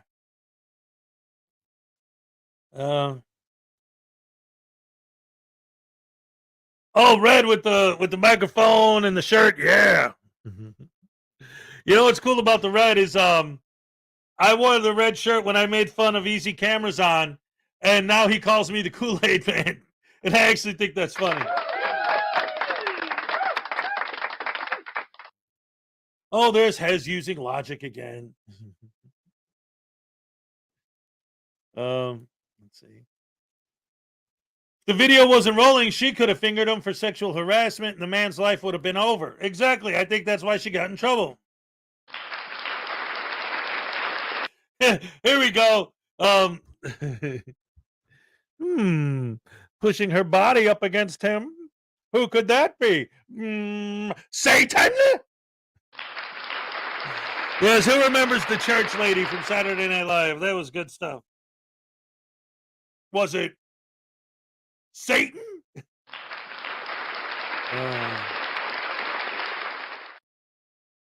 You're not the one busting down walls. Yeah, these idiots are. Good night, folks. See you Sunday morning. All right. We'll see you, Griffey. Take it easy. Have fun. Thanks for joining us. All right. And so, ladies and gentlemen, boys and girls, without further ado, I'd like to move on to a Frauditor troll video of Karen Benson having a meltdown. Yes, it's ladies' night. That's right. We're going from Accountability Angel to Regan Benson. All right. Luckily for you guys, Riot Girl Radio is not next on the list after that. Isn't that special? That's right. That's exactly right. You know what's funny? I watched a video recently, and it was very interesting because it was one of these like I watched blah blah blah so that you don't have to. And it was a guy who watched one episode from every season of Saturday Night Live. And he pointed something out that I found fascinating because the more I thought about it, the more I realized, hey, Floby, what's up? Do you remember the Floby? The little vacuum that sucked your hair and cut it at the same time? Yeah, that was dangerous. No wonder they don't make them anymore. So anyway,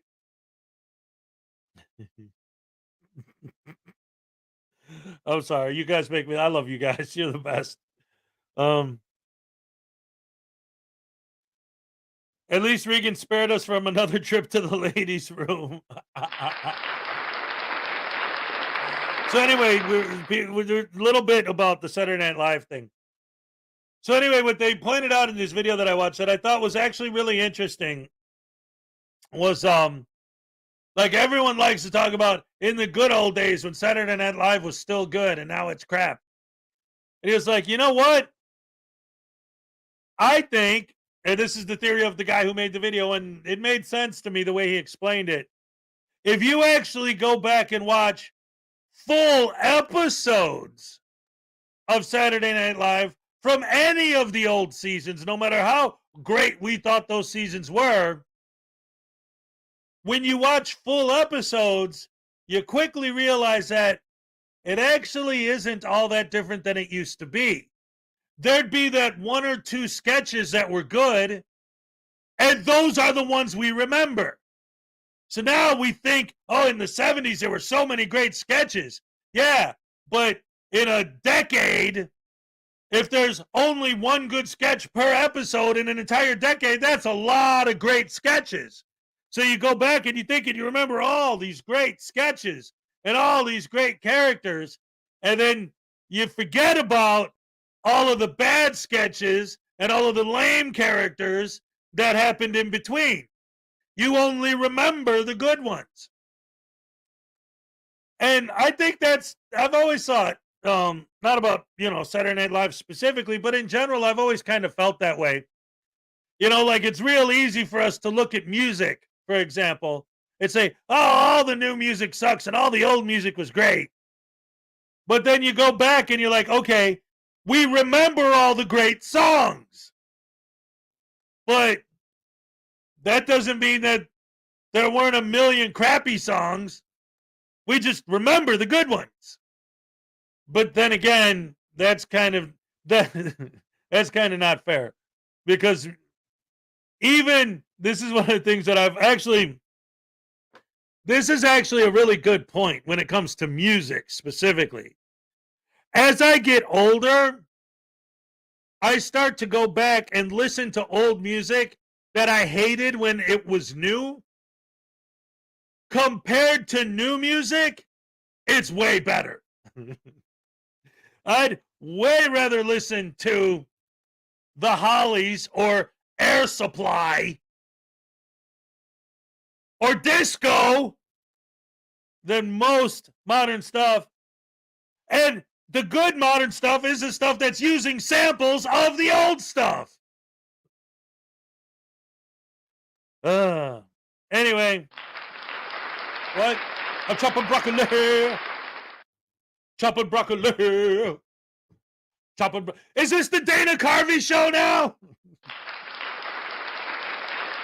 Everybody remembers Dana Carvey. All right.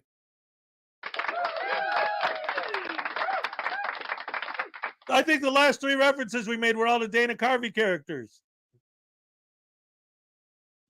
Chopping broccoli. Chopping broccoli. Do you guys remember the Dana Carvey show? I think it got canceled after 3 episodes? Immediately, as soon as it aired, the very first episode aired, Dana Carvey's career went way downhill. Because the very first thing that happened on the very first episode of the Dana Carvey show was him as Bill Clinton saying, I'm going to take care of the country. And then he pulls out his fake boobs and starts breastfeeding the nation. Like literally has babies as he's breastfeeding. And they're like, oh, okay. And immediately the network went absolutely batshit crazy. And that was pretty much the end. And it went like 2 more episodes and that was it. What you talking about, Willis? Talking about the Dana Carvey show. All right. Society Red, what's up? What's up? What's up?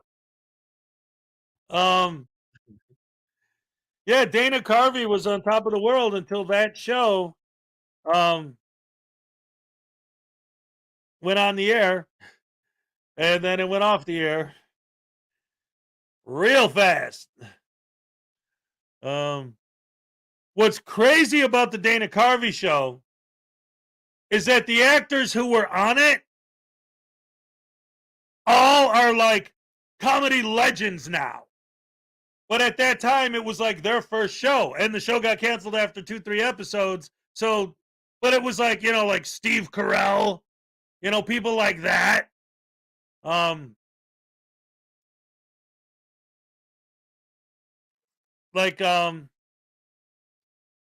See, what's a good example? How about this? The Dana Carvey Show proudly presents Skinheads from Maine.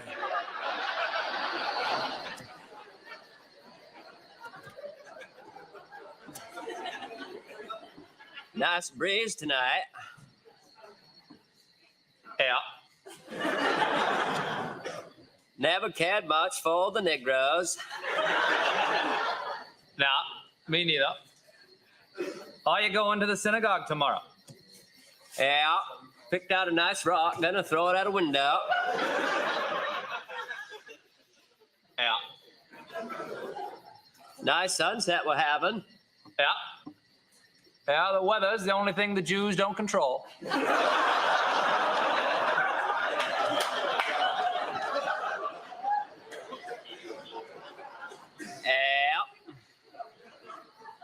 What you whittling there? Hate stick for beating on the Spaniards.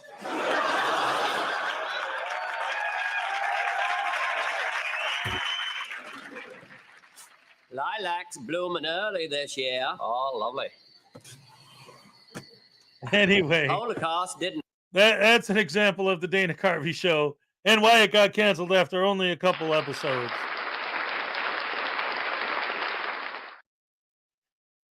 But did you notice who was sitting next to Dana Carvey? He's the host of his own late night show. He used to be, after this, he was on The Daily Show. And now he's got his own late night talk show. See, everybody involved in that show. Louis C.K. was a writer for there. Yep. Everybody involved in that show, like after that show became huge, but at the time, it's just like, this stuff is too crazy. And so, yeah, it got canceled fast. Anyway, let's get back to the video. And now back to our regularly scheduled program. Frauditor Karen Benson has a meltdown by Frauditor Troll. All right. Everybody.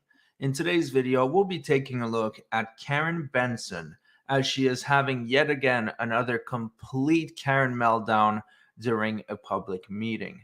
Now, don't worry, at first, as you can see on the screen, the volume will be a little bit low, but it will get gradually higher to the point where she is having a complete psychotic mental breakdown.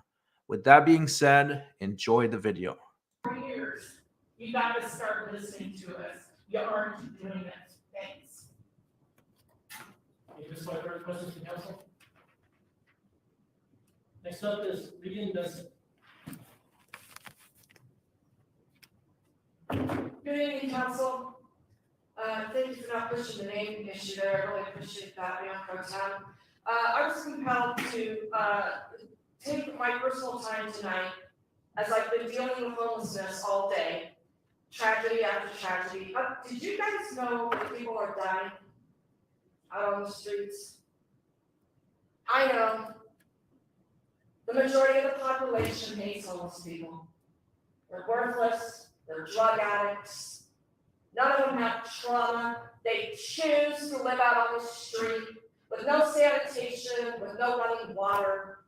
All these homeless people screwing life up for everybody else. Isn't it something? Won't it be a grand day when we can all convene here and celebrate the death of every single one of them, or the jailing of every single one of them? It'll be a frickin' fantastic day in America, won't it? So I don't know where she gets this notion that everybody hates homeless people.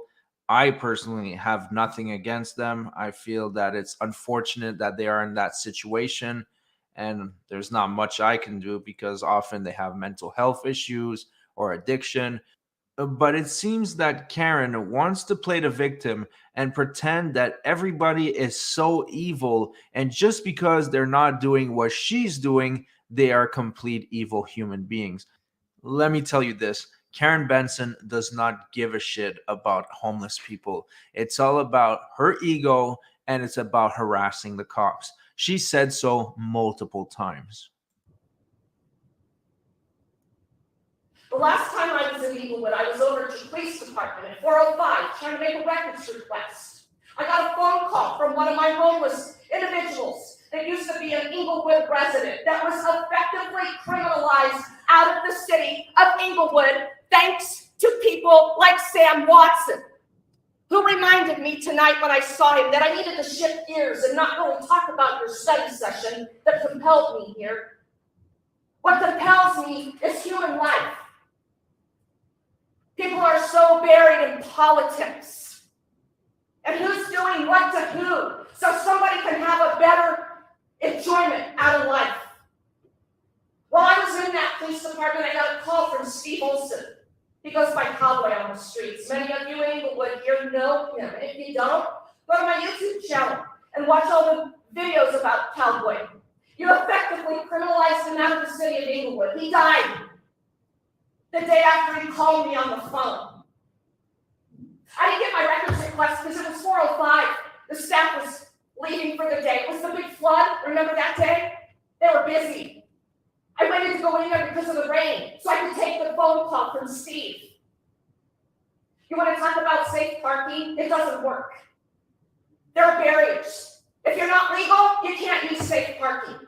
Go back out on the street and die. Don't discuss it. Just say screw it. Send them all back out there. So all these people can converge and tell you how much they're working with homeless and try to understand their situations and what they need.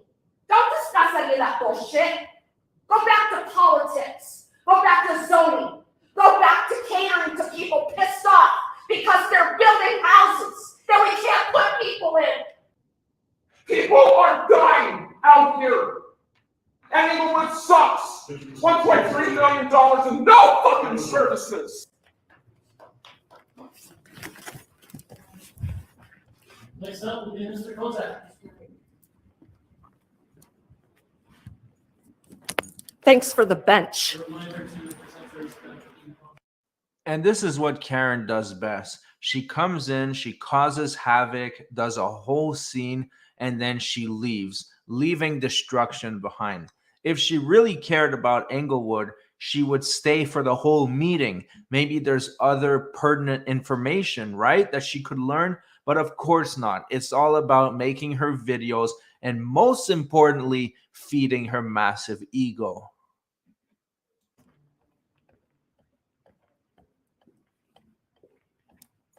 Go fuck up a homeless person's life when you're done here.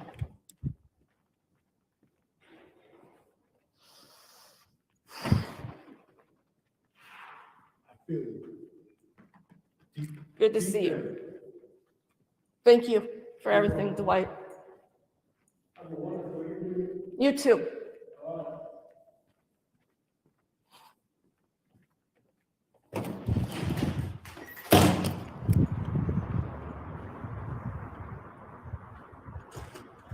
All right, well, that wasn't exactly what I set out to do, but I don't care.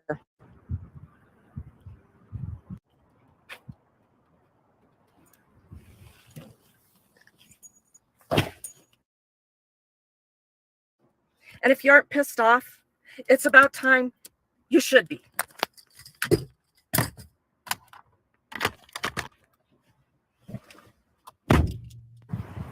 So Cowboy was a resident of Englewood. And I wanna expand on that. Maserati 5000 says she doesn't offer any solutions. One of my favorite meetings was I think it was last month. She went to a meeting and basically did what she always does at every meeting, got up there and screamed at the council. But talk about she doesn't offer any solutions. She told them. She told the council last month what they need to do to fix homelessness. I made a video about it, I think, or maybe I talked about it on the live stream. But she told them. She got up there, screamed at them for like 20 minutes or, well, whatever. They only get 3 minutes to talk, so a minute and a half of her screaming at them. But at the end, she told them, here's what you guys need to do to fix it. Here's the answer. Here's the solution. Fix it.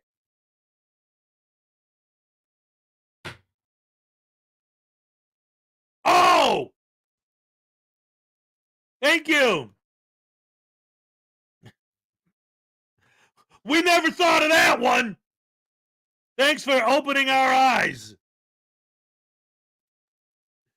The hell are you talking about, lady?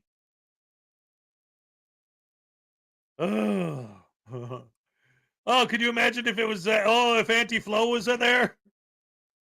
Well, she looks like that Auntie Flo never left the house. The way that she acts. But that's the other thing with her, right? Like,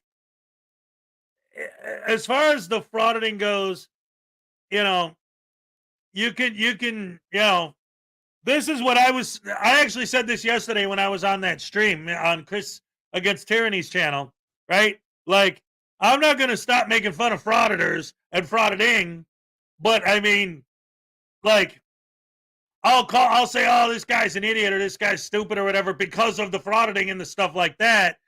but I never go after them unless they actually are a scumbag, you know? And with her, it was like, I never said anything about like her homeless stuff or whatever until she puts out a video of a homeless person who she's out there filming for the homeless to support the homeless. And then a homeless person says, will you please not film me? Boom, immediately into Frauditor mode. I'm not turning off my camera. This is my First Amendment right. How dare you tell me to turn off my... And it's like, oh, I thought that you had a special place in your heart for the homeless. Unless they ask you to stop filming, then screw them. They need to die with everybody else. So that was when I started to lose respect for her. And then another video a few months later, just a couple weeks ago, where exactly the same thing happened. A homeless lady said, please stop filming me. Nope, can't do that. Sorry. So a guy who's out there actually helping the homeless people, like physically getting hands-on involved with helping the homeless, sees Regan out there, sees her out there all the time and knows what she's about, walks up to her and says, hey, Regan, why don't you just leave the lady alone already? You always just come out here and cause trouble. So what does Regan do? Turns into, boom, banshee mode. How dare you accuse me? And you... And then storms off like an angry child. How dare you say something bad about me? And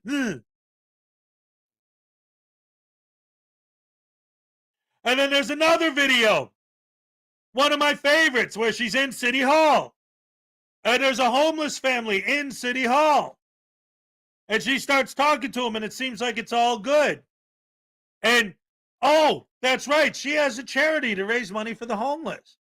So what is she doing with all that money she's raising? She has gift cards. She buys gift cards that she can hand out to homeless people. So she's at City Hall. There's a homeless family there. She starts talking to them. Hey, you know what? I have these gift cards in my car that I buy from my charity to give to homeless people. I'm going to go grab you guys one. I'll be right back. Please wait here. Regan's car, this is all in the video. Regan's car is parked over there. So she asked the homeless family, because all she cares about is helping homeless people, right? So, because that's her main priority. So the homeless family, she says, wait here while I go get you a gift card. So now she has an opportunity to actually physically go hands-on and do something to help homeless people other than yelling and screaming like a harpy at City Hall about homeless people. What's up, Irish? So her car's parked over there. You wait here while I go to my car and get you a card. So what does Regan do? She goes that way. But her car's parked over there. Why would she go that way? Because if she goes that way, she gets to walk past the security guard, who is the same security guard who every time she sees him, she gives him a hard time. So now she's purposely going out of her way to get the homeless family that's waiting for her to help them wait longer so that she can go and scream and holler at this security guard who's just sitting there for 25 freaking minutes while the homeless family's waiting for her. So she's pretty much blown. Every time I start thinking, oh, okay, I don't like the frauditing, but maybe I'll give her some credit for the homeless stuff, she does something like that. It's like every time she's out there fighting for the homeless, something happens where it's like, no, you're not. And he had rounds and rounds and rounds with the cops. Because he had friends and they would come over and, you know, it was the war on. Could I ask a favor of you? I believe I left my other cell phone sitting on the podium when I spoke, and I left it on there. I don't want to go back in there. Would you mind getting is it it, a for me. case? It's my whole cell phone. Okay. I left it sitting on the podium In there? in the council chambers. Thank you so very much. So get this. She forgot her cell phone there. She's the one who lost it. She's the one who should get it, but her ego is too big. She doesn't want to walk back in there looking like an idiot because she forgot her cell phone. Her ego won't let her. So now she's asking the security guard to go fetch it for her. What a Karen. If I was him, I would have told her, Karen, go get it yourself. That is it. Dwight, thank you. No, they were talking, so I had to wait. Yeah, All right. Ladies and gentlemen, real quick. I got $2 from Kingston 2000. It's time to do a good tasing. And then I got a $2 super sticker from Melissa Driftaway. It's a happy lady with a bun in her hair. All right, I love it. Dobie Gray gonna drift away. Here's a happy dance for you today. Oh, now what else is there that I have to say? We're gonna taste that voodoo doll. Hooray! Oh, that's gonna be some good stuff. Watching Voodoo get a good tasing in honor of his favorite lady, Regan Benson. All right.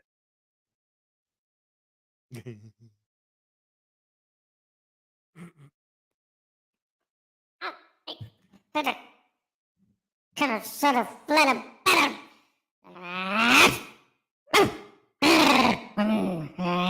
Okay, all right, listen.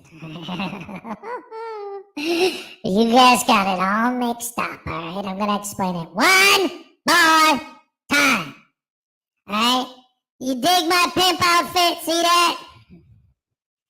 All right, I'm the pimp, you're the simp, and I've been eating all the shrimp, right? So here's the deal. Regan Benson is my bottom B, you dig? And then Sweet Tea, and then Riot Girl. Now, Accountability Angel, that's my lady. And see, you guys got it all mixed up. See, that's why, check it out. That's why we did this here. Where is it? Crap. All right, listen. See, that's why we did this one. Right, see that? That's my old lady right there. Yeah, baby. Ooh, look at that. That's gorgeous. Woohoo! All right. Yeah, baby. Yo, what's up? Hey, girl. Oh, crap, what the hell is that? I don't want to look at that crap. Get that out of my face, Hez. All right, listen. Oh, no. What the hell are you doing to me? All right, okay, wait. All right, there we go. All right, so listen, right? Look, when I'm pimping, that's when I get like the Sweet Tea and the Regan and all them, you know what I mean? Yeah, because I'm the pimp, you're the simp, and I'm the E. And the ow! Hey, wait, I wasn't.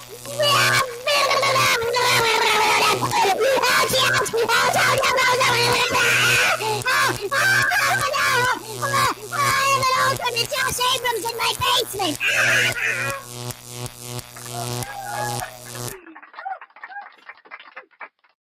All right.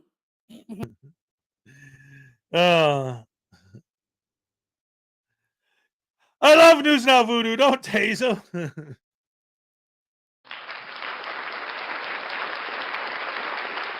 I would have told her, I don't want your cooties. News Now Voodoo's on house arrest. That's why he can't leave here. He's got the handcuff on. His ankle monitor fell off, but I still don't let him leave. I got to get him a new ankle monitor. Honestly, now that I'm looking, I don't know what happened to his ankle monitor. Hold on, wait a minute. I hadn't thought about it. I got his other handcuff. And by the way, just so you know, and especially Salacious, if you're watching, the handcuff isn't broken. There isn't anything wrong with it. I just keep it off because when I shake them, sometimes it falls off. And I figured if it's already off, it can't fall off.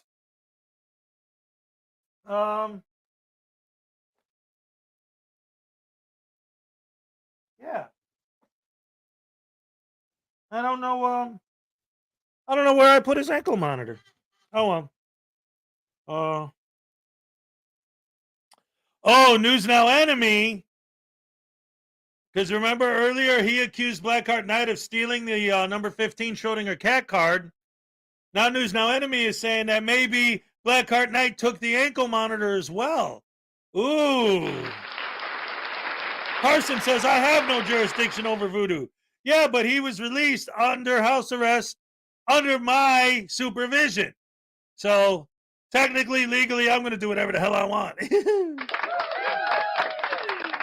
Because I own a camera. And the First Amendment says that if you own a camera, you can do whatever you want with no consequences. Don't you understand?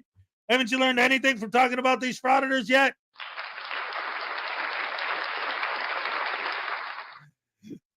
What's interesting about the video that we're watching right now is like everything that Troll is talking about, I knew. Everything he's showing, I saw. But I actually had two screens open because they broadcast, like the city itself broadcasted the meeting live. So on one screen, I was watching her footage of it. And on the other screen, I was watching the actual meeting itself. And when she sent the guy to go back in and grab her phone, I watched the dude that was speaking at the podium and the guy go up and grab the phone off the podium. Like, it was actually fascinating. And of course, yes, they kept talking about stuff that probably would have been important for her to hear. But of course, like Troll said, she never actually sticks around at the meeting. Nope. I figured as much. That's why I wanted you to do it, so it didn't appear as though I was disrupting the meeting, right? I get it. I thank you very much. I'm glad I can help.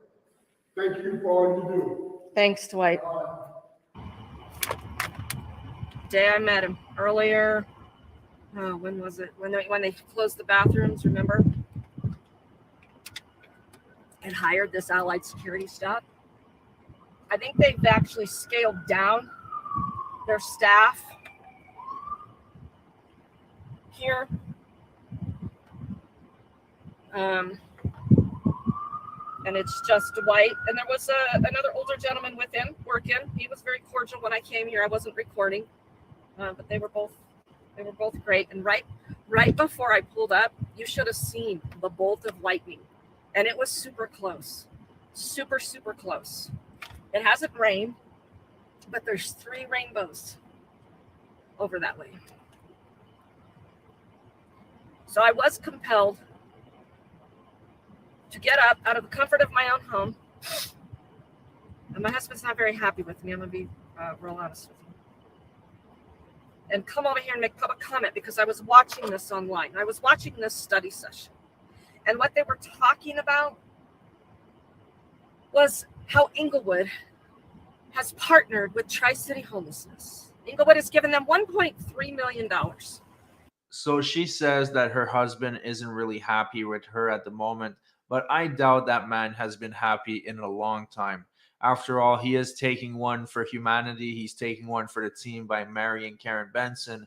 But how could you possibly be happy while you're married to a wailing banshee? What the fuck are they doing with it? Well, they had a guy here, Mike. You saw him on video. I was recording him. He's here to tell them what they're doing with it. You can say whatever you want. You can literally say it and it just becomes truth. Right? Especially when you're government buddies. This guy said that the point in time survey revealed that there's 442 homeless individuals in Arapahoe County.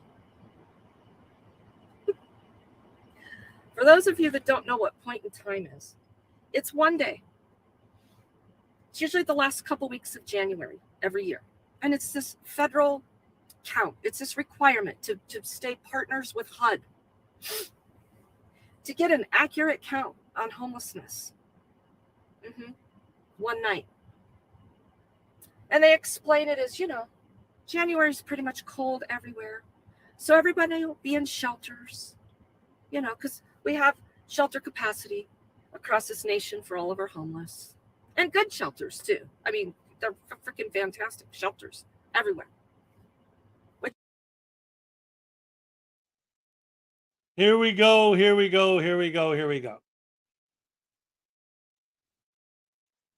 Again, her talking about the homeless situation is different than frauditing, but it's the same thing as the frauditor mentality, right? The false narrative building. And the fact that they always have to add flavor to everything they say. What do I mean by that? Well, let's go back to the getting pulled over, right? They're not getting pulled over. They're getting accosted by a road pirate. Right? She's saying this guy came up to explain where that $1.4 million was going. Because if you remember when she spoke, she accused them of not doing anything with that money. Now she's saying the guy came up and explained what they were spending the money on. And she's like, well, they said there's this. Now she's not quoting him anymore. Now she's just talking. Quoting him was, he said that they did a survey. That was the quote she said from him. Everything she said after that was just her talking. So now she's like sarcastically saying, oh yeah, homeless shelters are so beautiful and wonderful and fantastic and great. So he said that during his speech? No. Oh. So who made that claim? You're talking about it like it's a thing. Okay, show us. Show us who made the claim that homeless shelters are big, beautiful, like fancy hotels for homeless people. Whoever said that? Who said that? Show me where someone said that on the city council. Come on, Regan, I'm waiting.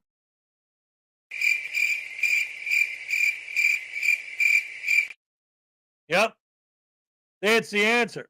Oh, and by the way, I didn't miss it. I got $2 from Blackheart. He's mad at Voodoo for accusing him of stealing the number 15 Schrodinger's Cat limited edition holofoil card. And so he wants another tasing. Voodoo says he's ignoring you because you took the card. Ask Home Dog. Uh-oh. Dun, dun, dun. Katie Zed said, hey, you know they sell hairbrushes at the Dollar Tree for $1.25? Someone should tell Regan about that. Anyway, Voodoo, I got an answer to this question here. Let me show you. Come on, buddy. Here, let me show you. Come on, Never. You think it's easy to type on this tiny little screen with no fingers? It's hard, Hez. Come on, man. Yeah, I'm not gonna get tased, am I? Just because Blackheart has a black heart? I have a black heart too. See, we have something in common. Yeah, right. We're buddies now, friends. Blackheart. Oh, I can't do it, Blackheart. I hate your guts. No.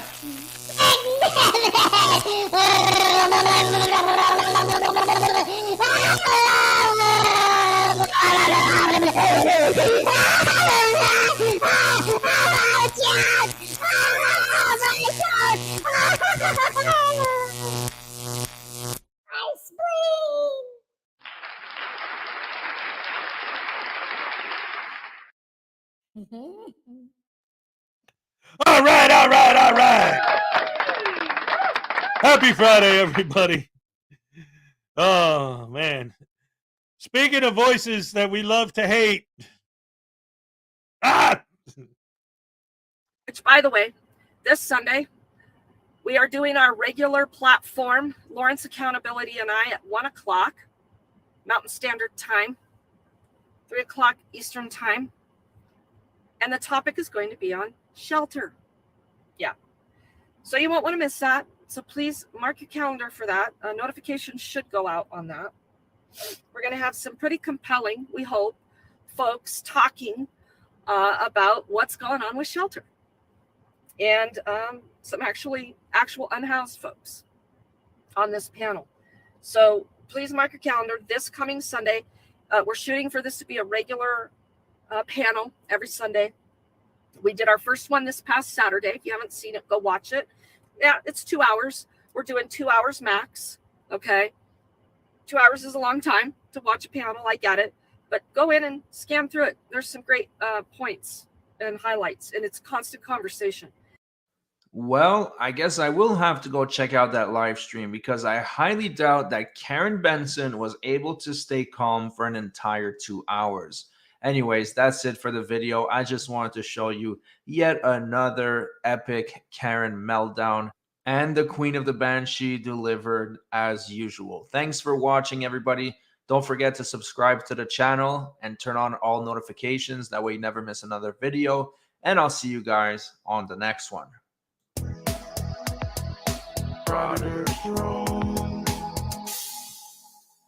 And you do this and you did that, and I need to know this and I need to know that.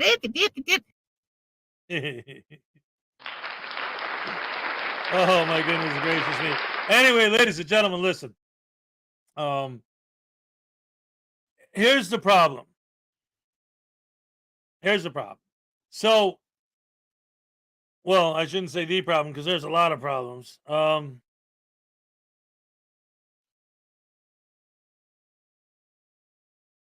The whole thing is like I said, I watch those meetings. Whenever I know that one of these people is going to show up at these meetings, especially if they're live streaming from it, I will always find the actual meeting and watch that as well. Because a lot of times the audio is better from the actual meeting than theirs. Sometimes the video is better. The video quality is always very good, top notch when it's from the official stream itself. So I always go back and forth. I'll get back to you on that in after the show, Graham. Because anyway. So they're doing that, and what's happening is I don't want to, because see, this is the thing. It goes back to the whole she's not offering any solutions, right? Telling someone, hey, there's homeless people. You guys need to fix the homeless problem. No crap. They know that. Like, what's the point of you going up there and telling them that they need to fix the homeless problem? They know they need to fix it. That's why they have the Homelessness Commission. That's why they did the survey you're complaining about. That's why they got the $1.4 million set aside for homeless. They know they need to work on it. What are you offering to the conversation by telling them they need to work on it? Nothing. But at the same time, there was one thing she said that, because I watched the entire meeting, I get where she was coming from. Not in general, but with one specific thing that she did kind of mention. But again, instead of actually discussing this issue, she just screamed and hollered about a bunch of stuff, and this was one of the many things that she mentioned during her tirade. One of the problems that they're having is when you watch these meetings, the whole things, one person will go up there and tell the city council, I think that we need more money and more housing and more buildings built to help, the homeless people in the area. And then the next person will go up and they're going there to complain about, you're building these buildings in my neighborhood. I don't want you housing homeless people in my neighborhood. I'm here to protest you doing that. So now here's the city council, and they got half of their constituents want them to build more homeless shelters, and the other half saying, well, don't build them in my neighborhood. So how are you going to make everybody happy? You're not. So hearing that was one of the things that obviously got in her head and made her flip out. There's a lot more to it than that. Edward, that was the first video I played today. Yeah, I did a whole bit about that video. Absolutely. And well, a real journalist talks about a killer because if you're calling Steve from Familia a real journalist, yes. Or if you're talking about the frog, but I mean, if you don't know, like if you don't know the frog and those guys, you should. Oh, all right. So, ladies and gentlemen, it's been a great show. Thank you for joining me. It's time to wrap it up and say goodbye. Bye.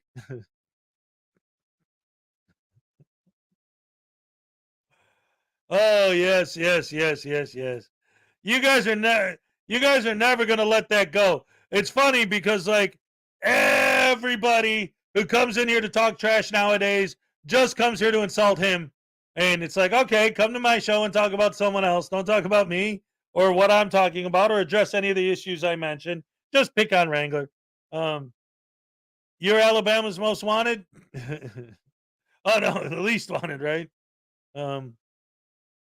Yeah. Here's the thing. If you really, really, really, really legitimately want, because she was talking about having these panels discussing homelessness. Now, that panel she's talking about, not that one, but one before that,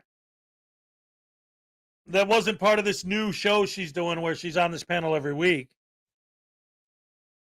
If you want to see her flip out on a panel talking about homelessness, ask her where the money she collects to help the homeless goes, what she actually does with that money. She will lose her damn mind and rage quit every time. Context is important. Yes, thank you, David, for $2. Here's your happy dance. All right. Thank you. But that's why I brought that up. I've said this many times before. It was one of my big things yesterday on the stream, right? On Chris from Tyranny's channel or whatever. I try to be fair and balanced. When I see something wrong, I call it the way I see it. I'm not going to hold back. But at the same time, like I was just saying, right? When she was going off on her tirade, the one thing where she talked about, and these people are saying this and those people are saying that, I know what she's talking about because I watched the entire town hall meeting and I saw how one of the people up there was talking about how we need to help the homeless by building more buildings. And then another person came up there to complain about them building buildings in their neighborhood and telling the city council, I'm here to protest you building these homeless shelters. So, like, I could see how that specifically was part of what set her off. But, again, she always gets set off. So, like, if it was one random person in this one random meeting did that this one time, I don't think any of us would even have noticed. But she's already on our radar for behaving that way. So that doesn't help her case. Oh, see, there we go. Talking about Wrangler again. Okay. We dropped to talking about the orange thing 3 months ago, pal. Catch up. Let's see. Whoever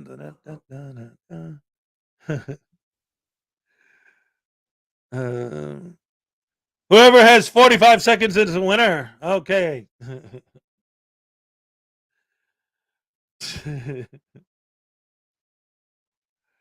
News Now Voodoo timed out, broken system, broken trust. That was fun.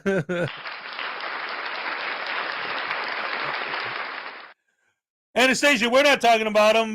Josh is trying to start a fight. That's what they do. They come in here and they try to pick a fight because they ain't got nothing real to say. So they're just going to complain about stupid stuff that has nothing to do with them or anything at all, except their own stupidity. You will see. They are dumb. Dumb. Stupid and dumb. But since he's here, I got something to show if he's still a-watching. I got something for him to see. This is just for you, Mr. PSPT. Man. You can watch this, and maybe you'll learn something, but I doubt it. A policeman is a composite of what all men are, I guess, a mingling of saint and sinner, dust and deity. Culled statistics, wave the fan over stinkers, underscore instances of dishonesty and brutality because they are news. What that really means is that they are exceptional, they are unusual, they are not commonplace. Buried under the froth is the fact. And the fact is that less than 0.5% of policemen misfit that uniform. And that is a better average than you'd find among clergymen. What is a policeman? He of all men is at once the most needed and the most wanted. A strangely nameless creature who is sir to his face and pig or worse behind his back. He must be such a diplomat that he can settle differences between individuals so that each will think he won, but if a policeman is neat, he's conceited. If he's careless, he's a bum. If he's pleasant, he's a flirt. If he's not, he's a grouch. He must make instant decisions which would require months for a lawyer, but if he hurries, he's careless. If he's deliberate, he's lazy. He must be first to an accident, infallible with a diagnosis. He must be able to start breathing, stop bleeding, tie splints, and above all, be sure the victim goes home without a limp or expect to be sued. The police officer must know every gun, draw on the run, and hit where it doesn't hurt. He must be able to whip two men twice his size and half his age without damaging his uniform and without being brutal. If you hit him, he's a coward. If he hits you, he's a bully. A policeman must know everything and not tell. He must know where all of the sin is and not partake. The policeman from a single human hair must be able to describe the crime, the weapon, the criminal, and tell you where the criminal is hiding, but if he catches the criminal, he's lucky. If he doesn't, he's a dunce. If he gets promoted, he has political pull. If he doesn't, he's a dullard. The policeman must chase bum leads to a dead end, stake out 10 nights to tag one witness who saw it happen but refuses to remember. He runs files and writes reports until his eyes ache to build a case against some felon who will get dealed out by a shameless Seamus or an honorable who isn't honorable. The policeman must be a minister, a social worker, a diplomat, a tough guy, and a gentleman. And of course, he'll have to be a genius because he'll have to feed a family on a policeman's salary.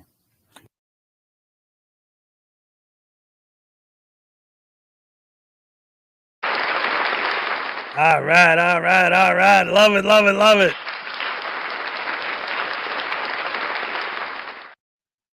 Oh, wait, what do we got from Tracy777?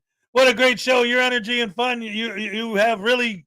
Yeah, the fun you have really shows. Thank you, love. Happy Friday. Happy Friday for you, Tracy. Thank you for joining us. All right, all right, all right. Love it, love it, love it. Love you guys. Best fans in the world. Best fans in the world. Love you guys so much. Every day is a great day when you start at the Hezokuai way. Woo-hoo! All right. Yeah. It's Friday.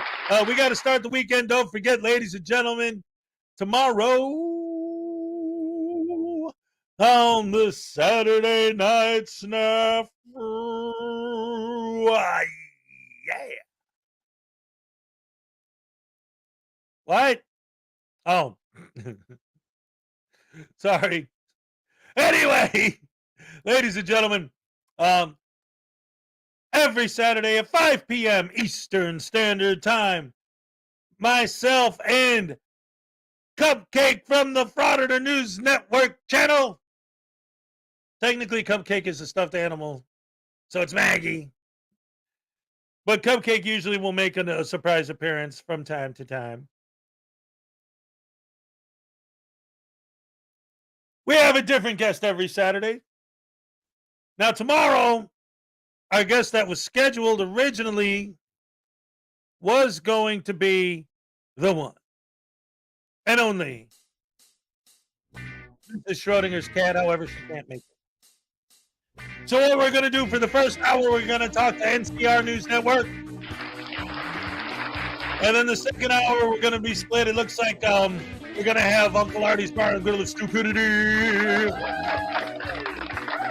And then Forgiving Jerry, he can come up and hang out for a minute. That'll be good stuff. And then on Saturday, August 5th, our guest is going to be Frauditor Roundup. Yeah, that's a fact. It's true. It's true. I ain't making that up. Oh, and then on August 12th, Dick Bag Patrol. Yeah, he's gonna be here. I'm telling you. August 19th, Garthenade at the Mystery Shop Sit Theater. All right. August 26th, the one and only for Auditor Ram. September 2nd, Dummy Kruger is going to be with us, ladies and gentlemen. Yes, and ladies and gentlemen, believe it or not,